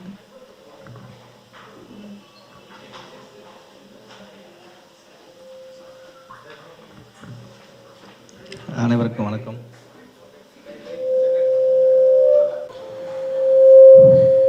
நான் ஆக்சுவலாக வேடிக்கை பார்க்குறது தான் எனக்கு ரொம்ப பிடிக்கும். உங்களோட இருக்கிற இந்த மாலை நேரம், அண்ணனோட பிறந்தநாளை முன்னிட்டு கிடைத்த இந்த அழைப்பு, இந்த நேரம் தான் ரொம்ப முக்கியமானது. அதனால் ரொம்ப ஹாப்பியாக வந்தோம். பட் அது ஒரு கவிதை வாசிக்கிறது மூலமாக ஒரு நெருக்கடி தான். இருந்தாலும் நான் வாசிக்கிறேன். அன்பின் மதிப்பு அப்படிங்கிற ஒரு கவிதையினுடைய சில வரிகளை மட்டும் நான் வாசிக்கிறேன். எனக்கு பார்வை பிரச்சனையும் இருக்குது, ரொம்ப தூரம் போனேன். பரவாயில்ல. நமது காலத்தின்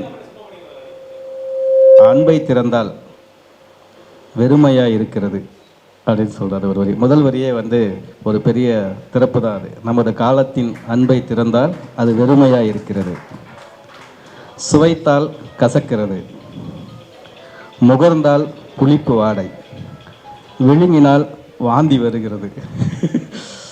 ஏதோ ஒரு நேரத்தில் எழுதியிருப்பார். ஒரு முறை வந்து நம்ம விக்ரமாதித்யன் வந்து ஒரு 4 வரி கவிதை எழுதியிருந்தார். அஜயன்பாலாவுக்கு தெரியும் நினைக்கிறேன். அங்கிட்டு இங்கிட்டு எங்கிட்டு வெங்கிட்டு அப்படின்னு சொல்லிட்டு கவிதை இருக்கும். 4 வரி, 4 சொல் 4 வரி. அங்கிட்டு இங்கிட்டு எங்கிட்டு வெங்கிட்டுன்னு சொல்லிட்டு அதை படிச்சுட்டு எனக்கு ஃபஸ்ட்டில் புரியல. ரொம்ப நான் சொல்கிறது ஒரு 2000வது ஆண்டில் என்ன நினச்சிட்டு எழுதியிருப்பாரு, என்ன பத்திரிக்கைலாம் வந்துருச்சு அது அப்படின்னு சொல்லிட்டு ஒரு நாள் அவர்கிட்ட ரொம்ப நாள் வந்து அது வந்து மைண்டில் இருந்தது. அப்புறம் ஒரு நாள் அவர்கிட்ட நெருக்கமாக பேசிட்டு இருக்கும்போது நான் ஒரு கவிதையை படித்தேன், அதை மறக்கவே முடியாது. ஆனால் அதுக்கு என்ன நினச்சிட்டு எழுதுனீங்க தான் தெரியல எனக்கு. பெரியார் கொள்கை மாதிரி கூட இருக்குது அது. எங்கிட்டு வெங்கிட்டு அங்கிட்டு இங்கிட்டுன்னு சொல்கிறீங்களே அப்படிலாம் நான் கேட்டேன். அவர் ரொம்ப கூலாக அவர் பதில் சொன்னார். அந்த நேரத்தில் யார் மேலேயாவது வெறுப்பு இருந்திருக்கும், அதை எழுதி போட்டிருப்பேன், அது பத்திரிக்கையில் போட்டிருப்பாங்க. நான் எழுதி போட்டாலும் சரி இவர் நல்ல கவிஞர்னு சொல்லிட்டு போட்டுப்பாங்க அப்படின்னு சொல்லிட்டு ரொம்ப கேஷுவலாக அதை கடந்தார். அந்த மாதிரி ஏதோ ஒரு நேரத்தோடைய ஒரு மனநிலையில் அண்ணன் ஒரு சமூகத்தை அது பிரதிபலிக்கிற மாதிரி இருந்திருந்தாலும் கூட இன்றைய நாள் ரொம்ப அப்படிலாம் இன்றைய நாளோட அன்பை திறந்தால் அப்படிலாம் இல்லை. ரொம்ப அன்பாக தான் இருக்குது, ரொம்ப மகிழ்ச்சியாக இருக்குது. இனிய பிறந்தநாள் நல்வாழ்த்துக்கள். இன்னும் ஒரு விஷயம், அவர் வந்து ஒரு டெண்டுல்கர் அளவுக்கு வந்து ஒரு தகுதியாக இருக்கிறார் கவிதையில். நம்ம வந்து நம்மளும் விட மாட்டேங்கிறோம், அவரும் போக மாட்டேங்கிறாரு. ஒரு இன்டர்நேஷ்னல் அளவில் அல்லது ஒரு பெரிய டோர்னமெண்ட் அளவில் நீங்கள் இன்னும் நகரணும், அதை நோக்கினா உங்களுக்கு எல்லா அறிவும் இருக்குது, ஒரு அனுபவமும் இருக்குது, உலக இலக்கியங்கள் தெரியுது, தமிழ் இலக்கியத்தோட டெப்த் என்னன்னு உங்களுக்கு புரியுது. இன்னும் ஏதேனும் ஒரு ஸ்பெஷலாக இன்னும் கொஞ்சம் நெருக்கமாக ஒரு நம்ம சொல்கிறாங்கல்ல, புக்கர் விருது வாங்கிட்டாங்க, அவங்க வந்து ஆஸ்கர் விருது வாங்கிட்டாங்கன்னு சொல்கிற மாதிரி நம்ம இந்த இலக்கியத்தில் கவிதையில் இன்னும் ஒரு சில உயரங்களில் வந்து நீங்கள் இருக்கணுங்கிறத நான் பார்க்கணுங்கிறது எங்களோட இந்த நாளோட ஆசை. நன்றி, வணக்கம். தோழர் வேடியப்பன். அடுத்ததாக படைப்பு குழும நிறுவனர் ஜின்னா அவர்களை வாழ்த்துறை. எல்லோருக்கும் மாலை வணக்கம். அண்ணன் கரிகாலன் வந்து முக்கியமாக எங்களோட மண்ணின் மைந்தர். நான் கடலூர், அவர் விருதாச்சலம், ஒரே மாவட்டம். சுமார் ஒரு 6-7 வருஷத்துக்கு முன்னாடி ஒரு முறை மாலை நேரத்தில் தான் கூப்பிட்டார் அண்ணன். ரொம்ப அன்பாக பேசினார். அப்போ தான் எனக்கு ஒரு அறிமுகம் கிடச்சிது. ஸோ படைப்பு தொடங்கி ஒரு 10 ஆண்டுகள் ஆயிடுச்சு. அது ஒரு 2-3 வருஷத்துக்கு எனக்கு அவ்வளோ பழக்கம் இல்லை. முகநூலில் அவர் வாசிக்கிறதோட சரி. திடீர்னு ஒரு விஷயம் கூப்பிட்டு சொன்னார். இந்த விருதுகள் பட்டியல் போயிட்டு இருந்த டைமில் வந்து ஒரு ஐடியா கொடுத்தாரு. ஒவ்வொரு விருதுகளையும் சின்ன நீங்கள் வந்து மகளிர் எழுதுனாங்கன்னா அந்த பெண்களை ஃபஸ்ட்டு முன்னேற்றிக்கு வைங்கன்னாரு. எனக்கு ரொம்ப நம்ம ரொம்ப ஆச்சரியமாக இருந்துச்சு. ஒரு விஷயம் சொல்கிறாரு, ஓகே நான் அடுத்து அப்படின்னு கேட்டேன். ஒடுக்கப்பட்டவன் யாராவது எழுதியிருந்தா அவனோட எழுத்தை தூக்கி மேலே வைங்க அப்படின்னாரு. எனக்கு இன்னும் ரொம்ப அது சொல்லுங்கண்ணே அப்படின்னேன். ஏன்னா ஒருத்தன் ஒரு மதியம் சாப்பாடு சாப்பிட்றோன்னா ஒரு 100 ரூபா என்கிட்ட ஒரு 10,000 ரூபா கையில் இருக்குன்னு வச்சுக்கோங்களேன். எந்த ஹோட்டலில் வேணால் போகலான்னு ஆசைப்படுவான். அவன் எங்கே வேணால் போய் சாப்பிட முடியும். ஒரு மீல் ஆர்டர் பண்ணி சாப்பிட்டுட்டு போயிடுவாங்க. ஆனால் இந்த 100 ரூபாய் இல்லாதவன் இந்த ஒரு வேளை சாப்பிடுவதற்கு அந்த 100 ரூபாய் சேகரிக்க எவ்வளோ கஷ்டப்பட்டு அந்த 100 ரூபாய் சேர்ந்த பிறகு எந்த ஒரு உணவகத்தை தேர்ந்தெடுப்பான் என்பது எவ்வளோ கஷ்டம். அவனுக்கு தான் அந்த பசியோட வேலை தெரியும். அப்போ அவன் கஷ்டப்பட்டு அதை எழுதியிருக்கான்னா அவனை மேலே தூக்கி வைக்கிறது தான் இந்த இலக்கியத்தோட பெரிய உன்னதம்னு சொன்னார். அது ரொம்ப ரொம்ப வாஸ்தவமான ஒரு விஷயம். ஏன்னா எல்லாரும் எழுதலாம், எல்லாரும் எழுத்தாளர்கள் எல்லாரும் எவ்வளோ பேர் இருக்கோம், எல்லாரும் எழுதுகிறோம். ஆனால் எந்த சூழ்நிலையில் அவன் எதற்காக அந்த எழுத்தை எழுதுகிறான் என்பதில் தான் ஒரு மிகப்பெரிய விஷயம் இருக்குது. அதனால தான் ஒருத்தர் அண்ணா சொன்னார், இந்த காஃப்காவோட கதையை கூட சொன்னார். ஒருத்தர் சிறைச்சாலையில் உட்காந்து என்ன பண்ணியிருப்பான்னு சொல்லிட்டு. இப்படி உலக இலக்கியங்கள் எதுவான எடுத்து பார்த்தாலும் ஒரு எழுத்தாளர் வந்து ரொம்ப லக்ஸுரி லைஃப்பில் உட்காந்துட்டு ஒரு விஷயத்தை நான் யோசிச்சு இப்படி எடுக்கிறத விட எந்த சூழ்நிலையில் அவன் எழுதுகிறான் என்பது தான் ரொம்ப முக்கியம்னு சொல்லிக்கிட்டே இருப்பார். அந்த விஷயத்தில் ரொம்ப கனெக்ட் ஆகி அதுலேருந்து ஒரு 8 ஆண்டுகள் இப்படி பயணிச்சிட்ருக்கோம். அது எப்படி அண்ணனை பற்றி ஒரு உருவகம் சொல்லலான்னா, உலகத்தில் எல்லாருமே சொல்லிகிட்டே இருப்பாங்க, வலிமை எப்பயுமே ரொம்ப ஸ்ட்ராங்கானது, எளிமை வந்து தட்டினா விழுந்துடும் அப்படின்ற மாதிரி. ஆனால் நான் ஒரு வித்தியாசமாக யோசித்து பார்த்தேன். வலிமை வந்து வீழும் ஆனால் எளிமை வாழும், அது எப்படி பொருத்தமாக இருக்கும்னு யோசிச்சு பார்த்தேன். ஏன்னா நம்ம உடலில் ரொம்ப வலிமையான பொருள் சொன்னீங்கன்னா பற்கள் தான் இருக்கும், ஆனால் அதான் ஃபஸ்ட்டு விழும். ஆனால் எளிமையான ஒரு விஷயம்னா அது நாக்கு தான், அது கடைசியில் தான் அழியும்னு சொல்லுவாங்க. ஸோ அப்படி ஒரு அண்ணன், அதான் கரிகால அண்ணன். நன்றி, வணக்கம், வாழ்த்துக்கள்ண்ணா.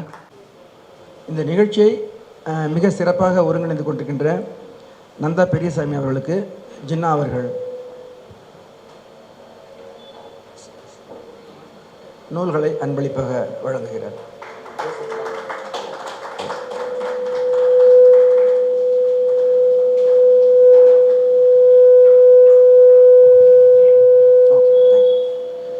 திரு வசந்தபாலன் அவர்களுக்கு ஜின்னா அவர்கள் நூல்களை அன்பளிப்பாக வழங்குகிறார்.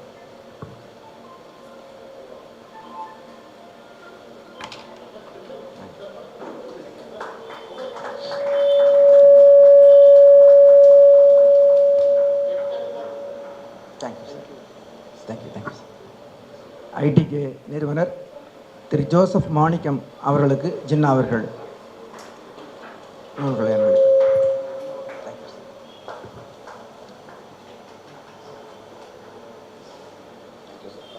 வேரல் பதிப்பகத்தின் சார்பாக நந்தா பெரியசாமி அவர்களுக்கு லார்ட் பாஸ்கரன் நூல்களை அன்பளிப்பாக வழங்குகிறார்.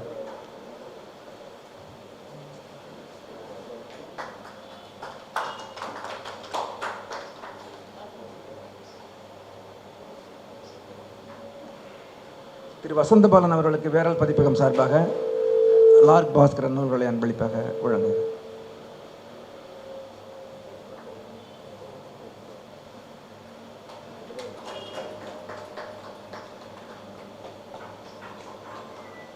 ஐடிகே நிறுவனர் அவர்களுக்கு லார்ட் பாஸ்கரன் நூல்களை வழங்குகிறார்.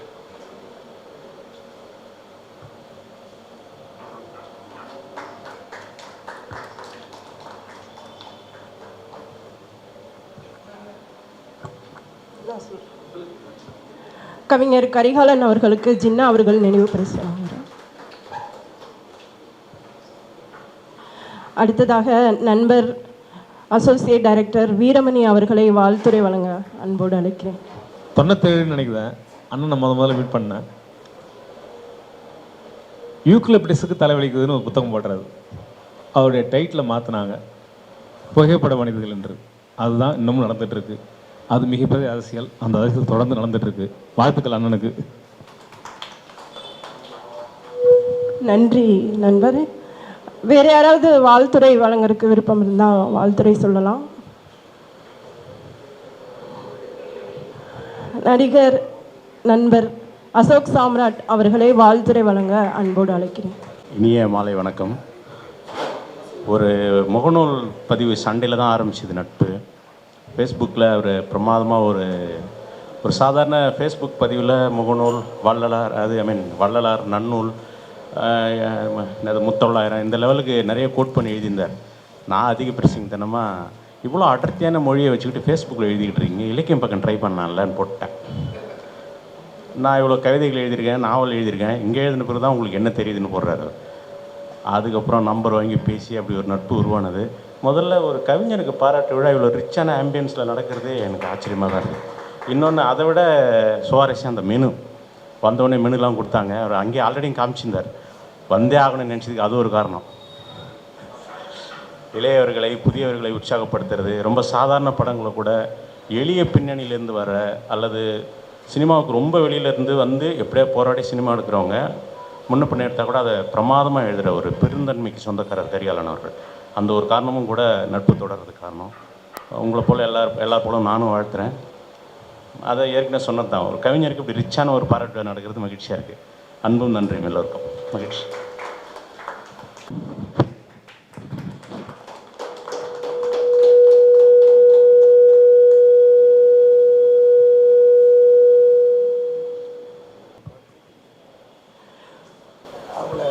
நண்பர்களுக்கு அறிமுகப்படுத்த விரும்புகிறேன். கவிதா ராஜேந்திரன் அவங்க பேர். அவங்க என்னுடைய சம்மந்தி, அதாவது எங்கள் சின்ன பாப்பாவை அவங்க மகனுக்கு கொடுத்துருக்குறோம். அவங்க பையன் ஒரு டாக்டர் பிரகதீஷ், ராய்ப்பூரில் எய்ம்ஸில் எம்டி முடித்தவர், இப்போ குளோபல் ஹாஸ்பிட்டலில் ஒர்க் பண்ணுறாரு. அவங்க அரியலூர் மாவட்டத்தில் அதிமுக செயலாளராக இருந்தாங்க. ஜெயலலிதா முதலமைச்சர் இருக்கும்போது தமிழ்நாடு கூட்டுறவு வங்கிகளினுடைய தலைவராக இருந்தாங்க. அவங்க சகோதரி வந்து ஜெயலட்சுமி, அவங்க துணைவியார். அவங்க ஒரு தொழிலதிபர், அவங்க ஒரு ஃபேக்ட்ரி ஒன்று நடத்துகிறாங்க. நன்றி.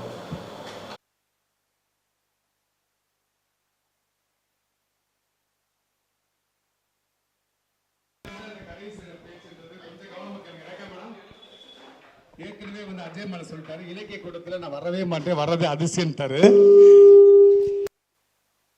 குணம் தான் அண்ணனை முதல் நாள் சந்திப்புலேயே நான் அவர் அண்ணன் கூப்பிட்டேன்.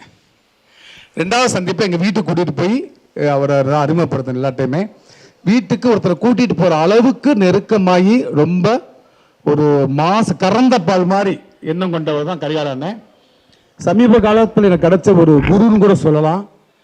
இப்போ சமீபத்தில் எங்கே ஏதாவது ஒரு மேடைக்கு போய் பேச போனாலும் அண்ணன்ட்ட கேட்பேன், ஏதாவது குறிப்பை சொல்லுங்கன்ட்டு. ரீசெண்டாக எஸ்ஐடி காலேஜில் வந்து மகளிர் கல்லூரியில் போய் பேச போகிறேன், ஏதாவது குறிப்பை சொல்லுங்கன்ட்டு நைட்டு 12லேருந்து 1 மணிலேருந்து 2 மணிலேருந்து எனக்கு குறிப்புகள் கொடுத்துட்டே இருந்தார்.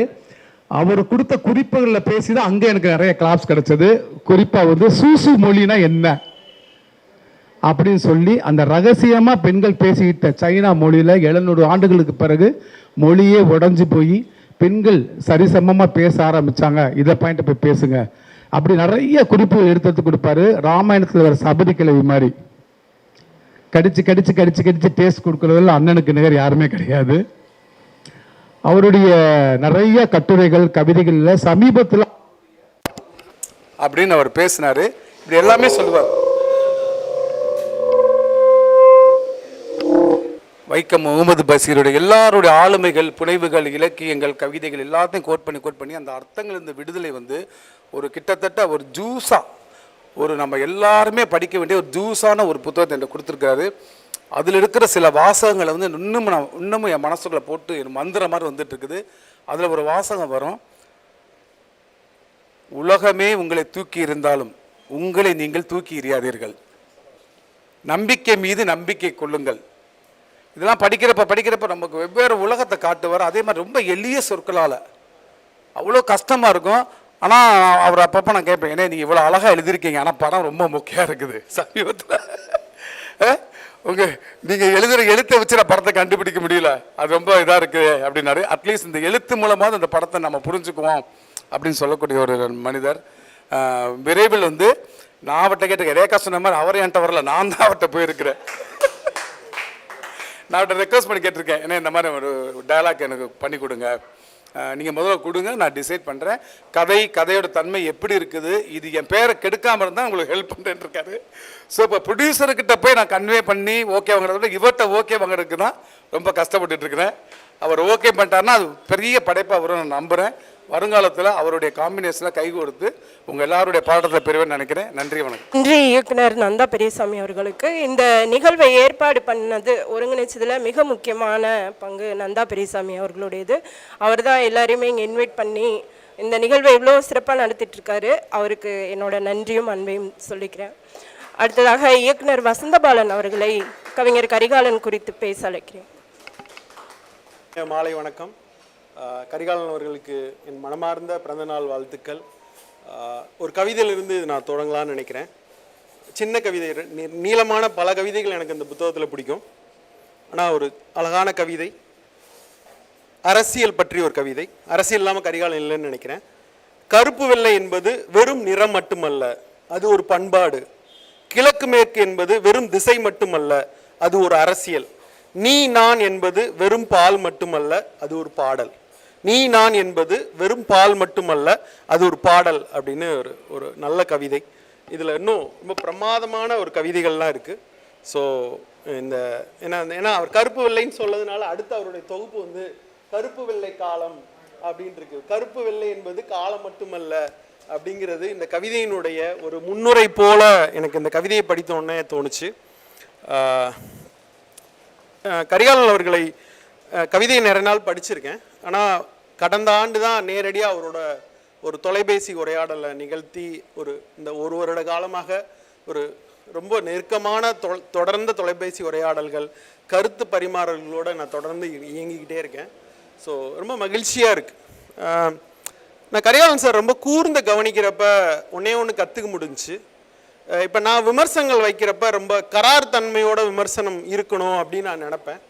ஆனால் அவர்கிட்ட இந்த கடைந்த காலங்களில் பார்க்குறப்ப அவர்கிட்ட கராரான விமர்சனம் இல்லாமல் இருக்குது அப்படின்னு எனக்கு தோணுது. அது என்னன்னா, ஒரு பேரன்பினுடைய அடிப்படையில் அவர் வந்து எல்லாரையும் பேரன்பால் அரவணிக்கிற ஒரு பெரிய பண்பை நான் தொடர்ந்து அவருடைய ரைட்டிங்கில், அவருடைய மொழியில், அவருடைய எல்லா விஷயங்களையும் நான் பார்க்குறேன். இந்த மொத்த கூட்டமும் ஒரு பேரன்புக்காக வந்தது. ஸோ கராராக நம்ம விமர்சனம் வைக்க தேவையில்லை, யார் மேலேயும் அவங்கள பேரன்போடு அணைத்து கொள்ளணும் அப்படிங்கிற அதை நான் வந்து இப்போ நான் ரொம்ப கூர்மையாக அந்த ஒரு வருடம் பார்க்குறப்ப அவருடைய நிறைய கட்டுரைகள், அவருடைய தொடர்ந்த உரையாடல்கள் பார்க்குறப்ப அவர் ரொம்ப கனிவோட எல்லாரையும் அணுகணுங்கிறத வந்து அவர் என்கிட்ட நேரடியாக சொல்லலை, நான் பர்சனலாக அதை உணர ஆரம்பிச்சிருக்கேன். ஸோ அப்படி ஒரு நிகழ்வாக எனக்கு வந்து நான் அவரை எப்படி புரிஞ்சுக்கிட்டேன் அப்படிங்கிற இடத்துலேருந்து அது இருக்குது. ஸோ என் மனமார்ந்த பிறந்தநாள் வாழ்த்துக்கள். நேற்று ஒரு நிகழ்வுக்கு போயிருந்தேன். அங்கே வந்து மனநல மருத்துவர் சிவபாலன் அவர்கள் சொன்னாங்க ஒரு வார்த்தை. அப்போ அது வந்து ஒரு டீன் மைண்ட்ஸை பற்றி ஒரு விழா.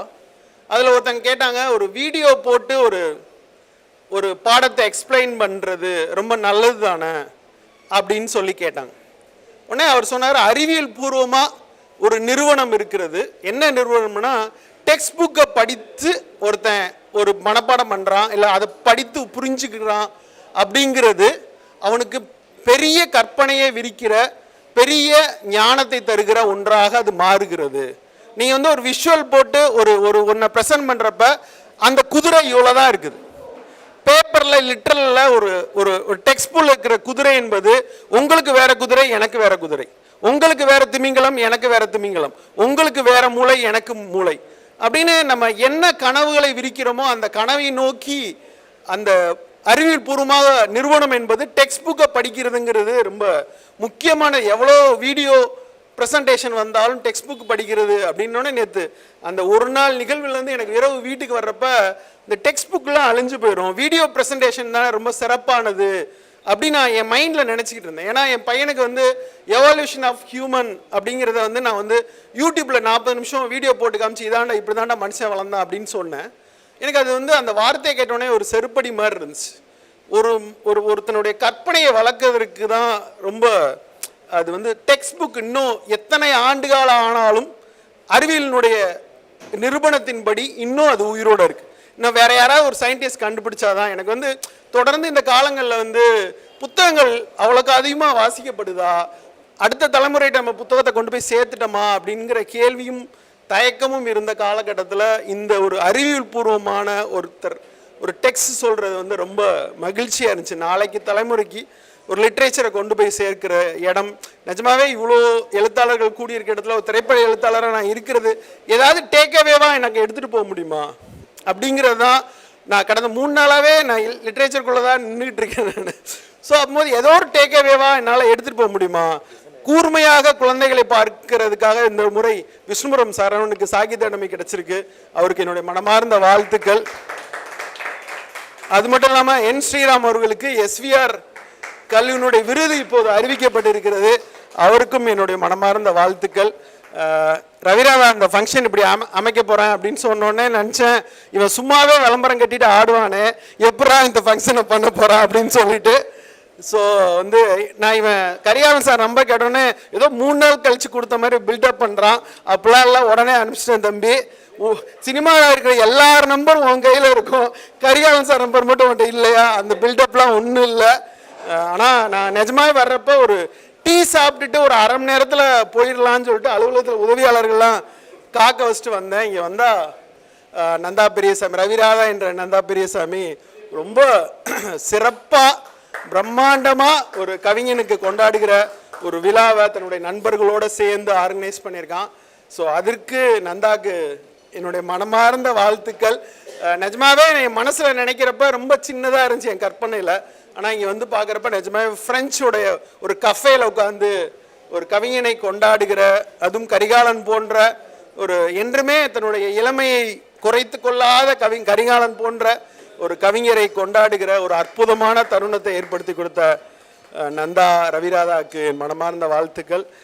கரிகாலன் போன்றவர்கள் தான் அடுத்த தலைமுறையினுடைய கைகளை இறுக பற்றி தன்னோடு அனைத்து இழுத்து செல்பவர்கள் என்று நான் ஆழமாக நம்புகிறேன். அவற்றிலிருந்து நான் கொஞ்சம் பேரன்ப இந்த நேரத்தில் தந்தும் எடுத்தும் செல்கிறேன். என் மனமார்ந்த வாழ்த்துக்கள். இயக்குனர் வசந்தபாலன் அவர்களுக்கு கரிகாலன் ஆனால் எப்படி மக்கள் கவிஞரோ மக்கள் இயக்குனர்னு வசந்தபாலன் அவர்களையும் நந்தா பெரியசாமி அவர்களையும் சொல்லலாம். 2 பேருக்கும் என்னோட வாழ்த்துக்கள். அடுத்ததாக வாழ்த்துரை வழங்குவதற்கு ஐடிகே நிறுவனத்தை சார்ந்த டாக்டர் ஜோசப் மாணிக்கராஜ் அவர்களை அன்போடு மேடை கலைக்கிறேன். Thank you every one.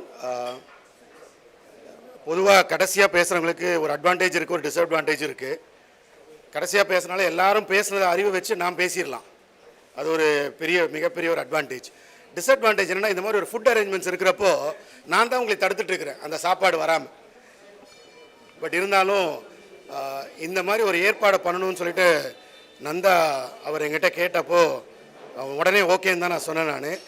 ஏன்னா இந்த மாதிரி ஒரு சந்திப்பில் இருக்கிறது ரொம்ப நல்லா அருமையான ஒரு நிகழ்வு. அதுவும் எல்லா நண்பர்களாக இருக்கிறப்போ அது இன்னும் ஆனந்தமாக இருக்கிறது. நான் சார்கிட்ட கரிகாலன் சார்கிட்ட பேசிகிட்டு இருக்கிறப்போ அவர் கேட்டார், நானும் 2 புக்கு எழுதியிருக்கேன், சேல்ஸ் அண்ட் மார்க்கெட்டிங்கில் எழுதியிருக்கேன். அப்போ அவர் கேட்டார், நீங்கள் தமிழில் எழுதியிருக்கீங்களான்னு கேட்டார். நான் இல்லை சார் அப்படின்னா, இப்போ டிரான்ஸ்லேஷன்லாம் இருக்குல்ல, நீங்கள் பண்ணலாம்ல அப்படின்னாரு. அப்போ அந்த வகையில் இப்போ எல்லாருமே வந்து பேசிகிட்டு இருக்கிறப்போ எனக்கு ஒரு கவிதை தோணுச்சு. ஆனால் நான் தமிழில் சொல்ல மாட்டேன், இங்கிலீஷில் சொல்கிறேன் சார், மன்னிக்கணும். I am literally lit being in this literary group. புரிஞ்சுதான் தெரியல, ரெக்கார்டு பண்ணிக்கோங்க. So I am literally lit being with the literary literates. So ஏன்னா அந்த தாக்கம் பாருங்களேன். நமக்கு வந்து இத்தனை பேர் கவிஞர்கள், அறிவாளிகள், சிந்தனையாளர்கள். எனக்கு நந்தா பெரியசாமி அவரை தெரியும். திருமாணிக்கம் படம் பார்த்ததுக்கு அப்புறமா அவருடைய சிந்தனை எப்படி இருக்கும் அப்படின்றத கணிக்க முடிஞ்சது.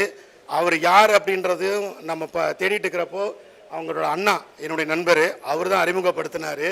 மகேந்திரன், இந்த கடையினுடைய உரிமையாளர், அவர் தான் எனக்கு அறிமுகப்படுத்தினார். அவர்கிட்ட பழகினதுக்கு அப்புறமா நிறைய சிந்தனைகள், அந்த சிந்தனையில் ஒவ்வொன்றும் வந்து அது அப்படியே தொடர்ச்சியாக போயிட்டே இருக்குது. அவர் வந்துட்டு இன்னொருத்தரை இன்ட்ரடியூஸ் பண்ணுறன்றப்போ எனக்கு ஒரு கணிப்பு இருந்தது. கரிகாலன் அப்படின்றது யார் என்ன, அதுக்கப்புறமா தான் நான் பார்க்குறேன். அவருடைய குறிப்பு நான் படிக்கிறப்போ ஐ வாஸ் அமேஸ்ட். இவ்வளோ விஷயங்களை பண்ணியிருக்காரு. இன்னும் முக்கியமாக எஜுகேஷன் லைனில் இருக்கார். நானும் 30 வருஷமாக எஜுகேஷன் லைனில் இருக்கிறேன். ஸோ அதில் ஒரு தனிப்பட்ட ஒரு ஈர்ப்பு வந்துட்டு அமைஞ்சிருக்கு. நாங்கள் வந்துட்டு நந்தா பெரியசாமியை எஜுகேஷன் லைனில் எங்கெல்லாம் கரெக்ட் பண்ண முடியுமோ, ஏன்னா கிளாஸ் ரூமில் கற்றுக் கொடுக்க வேண்டிய விஷயங்களை அவர் சினிமா மூலிமா சில பியூட்டிஃபுல்லாக திருமாணிக்கல்ம சொல்லியிருக்காரு. ஹானஸ்டி, இன்டெகிரிட்டி, சேலஞ்சு வர்றப்போ எப்படி நம்மளுடைய கேரக்டரை ஸ்ட்ரெயிட் ஃபார்வர்டாக வைக்கணும் அப்படின்னு அதை கற்றுக் கொடுத்தது ஒரு பெரிய ஒரு இம்பேக்டாக இருந்தது. ஸோ நாங்கள் என்ன பண்ணோம், ஐஏஎஸ் ஆஃபீஸர்ஸ், பெரிய பெரிய அதிகாரிகளை வந்துட்டு கூப்பிட்டு தனிப்பட்ட முறையில் ஒரு ஸ்க்ரீனிங் பண்ணோம். எஜுகேஷன் இன்ஸ்டிடியூஷன்ஸ் அவங்களுக்கு சேர்மன் அவங்களெலாம் கூப்பிட்டு ஒரு இது பண்ணோம். குழந்தைங்களை கூப்பிட்டு பண்ணோம். இப்போ கூட 3 நாளைக்கு முன்னாடி கமலா சினிமாஸில் பண்ணோம். அடுத்தபடியாக ஜெயில் கைதிகளுக்கு அதை ஸ்க்ரீன் பண்ணணும்னு சொல்லிட்டு பிளான் பண்ணிகிட்டு இருக்கிறோம். அந்த ஏற்பாடுகள் நல்லா நடந்துகிட்ருக்கு. அடுத்த வாரம் அது கண்டிப்பாக நடக்கும். ஏன்னா இப்போ நந்தா பெரியசாமி வந்துட்டு ஸ்கூலுக்கு கூட்டிகிட்டு போனார், நியாயங்களை சொல்ல கூட்டிகிட்டு போனார். இப்போ அடுத்ததாக வந்துட்டு எங்களை ஜெயிலுக்கும் கூட்டிகிட்டு போகிறாருன்றப்போ ஒரு சந்தோஷமான விஷயமாக தான் இருக்குது. So I am wishing every one who has been here, who took their time to come and share the happiness with Karigalan sir, a big thank you. And on behalf of ITK and my entire team, it's a special honor to host this event alongside with Mr. Nanda Periswamy. I also thank Mr. Mahendran's crew, Steam Engine crew, and Sai, who's been managing this for us, arranging this for us, all the press and media and all the other friends who were not able to join us today. But still, I think they must be sending some messages. Thank you very much, everyone. Thank you. இந்த நிகழ்வு நடக்கிறதுக்கு இன்னொரு முக்கியமான காரணம் வந்து Joseph sir. அடுத்ததாக விருது வழங்கும் நிகழ்வு.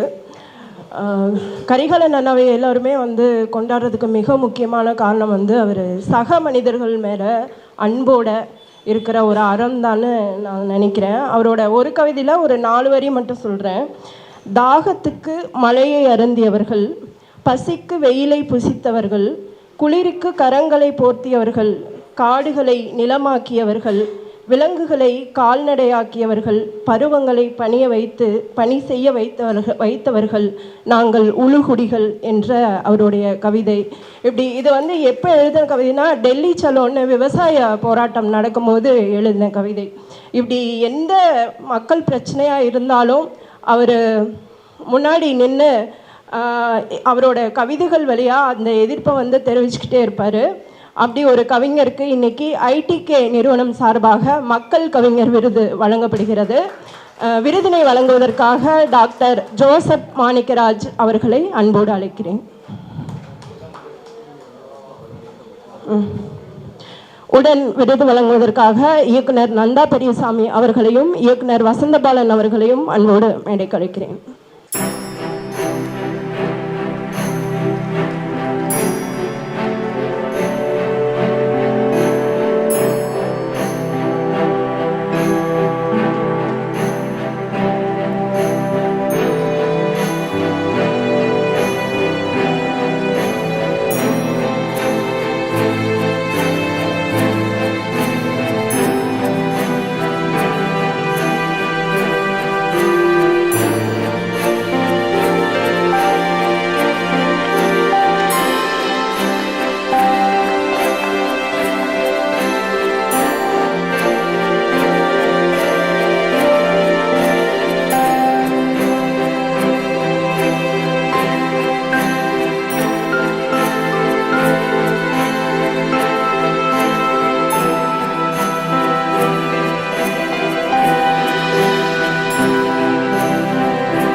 நண்பர்கள் அனைவருக்கும் வணக்கம்.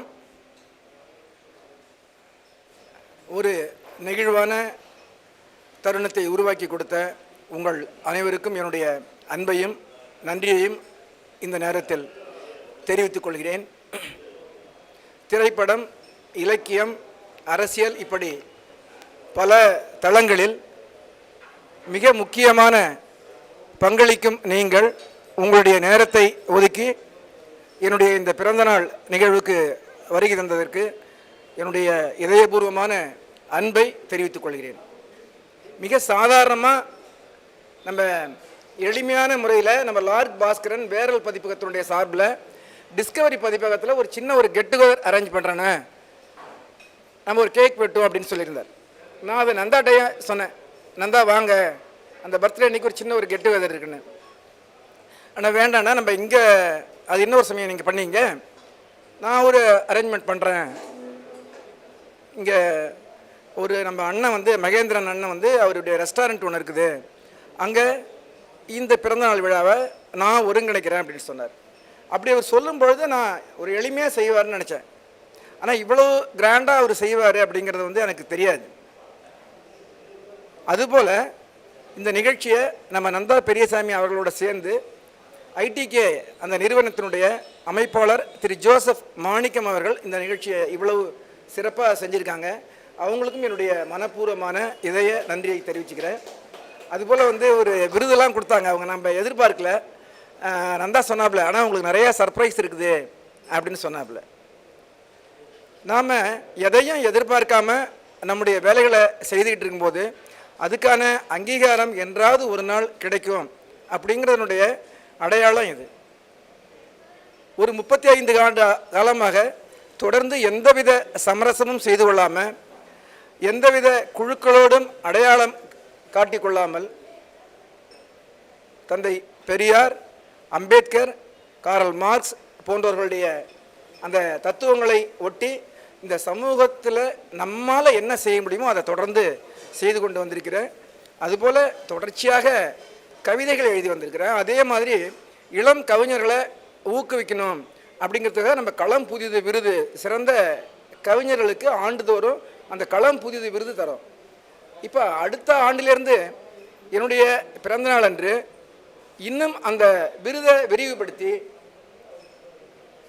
சிறுகதைக்காக, நாவலுக்காக, சிறார் இலக்கியத்திற்காக அந்த களம் புதிது விருது வழங்கப்படும் அப்படிங்கிறத இந்த தருணத்தில் தெரிவித்துக் கொள்வதில் மகிழ்ச்சி அடைகிறேன். அதே போல் இன்னும் ஒரு சந்தர்ப்பத்தில் இந்த தமிழ் சமூகம் மேம்பட வேண்டும் அப்படிங்கிறதுக்காக யாரெல்லாம் பாடுபடுறாங்களோ அவங்க எந்த தளத்தில் எந்த பிளாட்ஃபார்மில் இயங்கினாலும் அவங்களுக்கு வந்து தமிழ் பேராளுமை விருது அப்படின்ட்டு ஒரு விருதை வந்து ஆண்டுதோறும் கொடுக்கறதா முடிவு பண்ணிருக்கிறோம். அதே போல் சங்க இலக்கியத்தில் 45ற்கு மேற்பட்ட பெண் கவிகள் இருந்துருக்காங்க. ஆனால் இடையில் ஏற்பட்ட அந்த சனாதனத்தினுடைய தாக்கத்தால் பெண்கள் எழுதுவது, பெண்கள் படிப்பது, பெண்கள் இலக்கியத்தில் இயங்குவது அப்படிங்கிறது வந்து குறைஞ்சிட்டு வந்துருக்கு. இப்போ தான் வந்து அம்பேத்கருடைய நூற்றாண்டுக்கு பிறகு, தந்தை பெரியார் அவருடைய நூற்றாண்டுக்கு பிறகு நிறைய பெண் கவிஞர்கள் இங்கே நிறைய பேர் வந்திருக்காங்க. பாலைவனலாந்தர் வந்திருக்காங்க, டாக்டர் பிருந்தா இளங்கோன் வந்திருக்காங்க, அம்பிகா குமரன் வந்திருக்காங்க. இப்படி நிறைய பெண்கள் எழுத வந்திருக்கிறது அப்படிங்கிறது வந்து ரொம்ப சந்தோஷமாக இருக்குது. அப்போ இந்த பெண் இலக்கிய இயக்கத்தை ஊக்குவிக்கணும் அப்படிங்கிற ஒரு எண்ணத்தோட வெள்ளி வீதி விருது அப்படின்னு ஒரு விருதையும் வந்து ஆண்டுதோறும் ஒரு பெண் ஆளுமையை தேர்ந்தெடுத்து வழங்கணும் அப்படின்ட்டு நாங்கள் முடிவு பண்ணிருக்கிறோம். இந்த செய்திகளை இந்த நேரத்தில் உங்களோடு பகிர்ந்திருக்கிறதுல ரொம்ப மகிழ்ச்சி அடைகிற உங்களுடைய மிக முக்கியமான நேரத்தை ஒதுக்கி இந்த நிகழ்ச்சியில் பங்கேற்றதற்கு என்னுடைய அன்பையும் மீண்டும் ஒரு தரம் நன்றியையும் சொல்லி விடைபெறுகிறேன். நன்றி, வணக்கம்.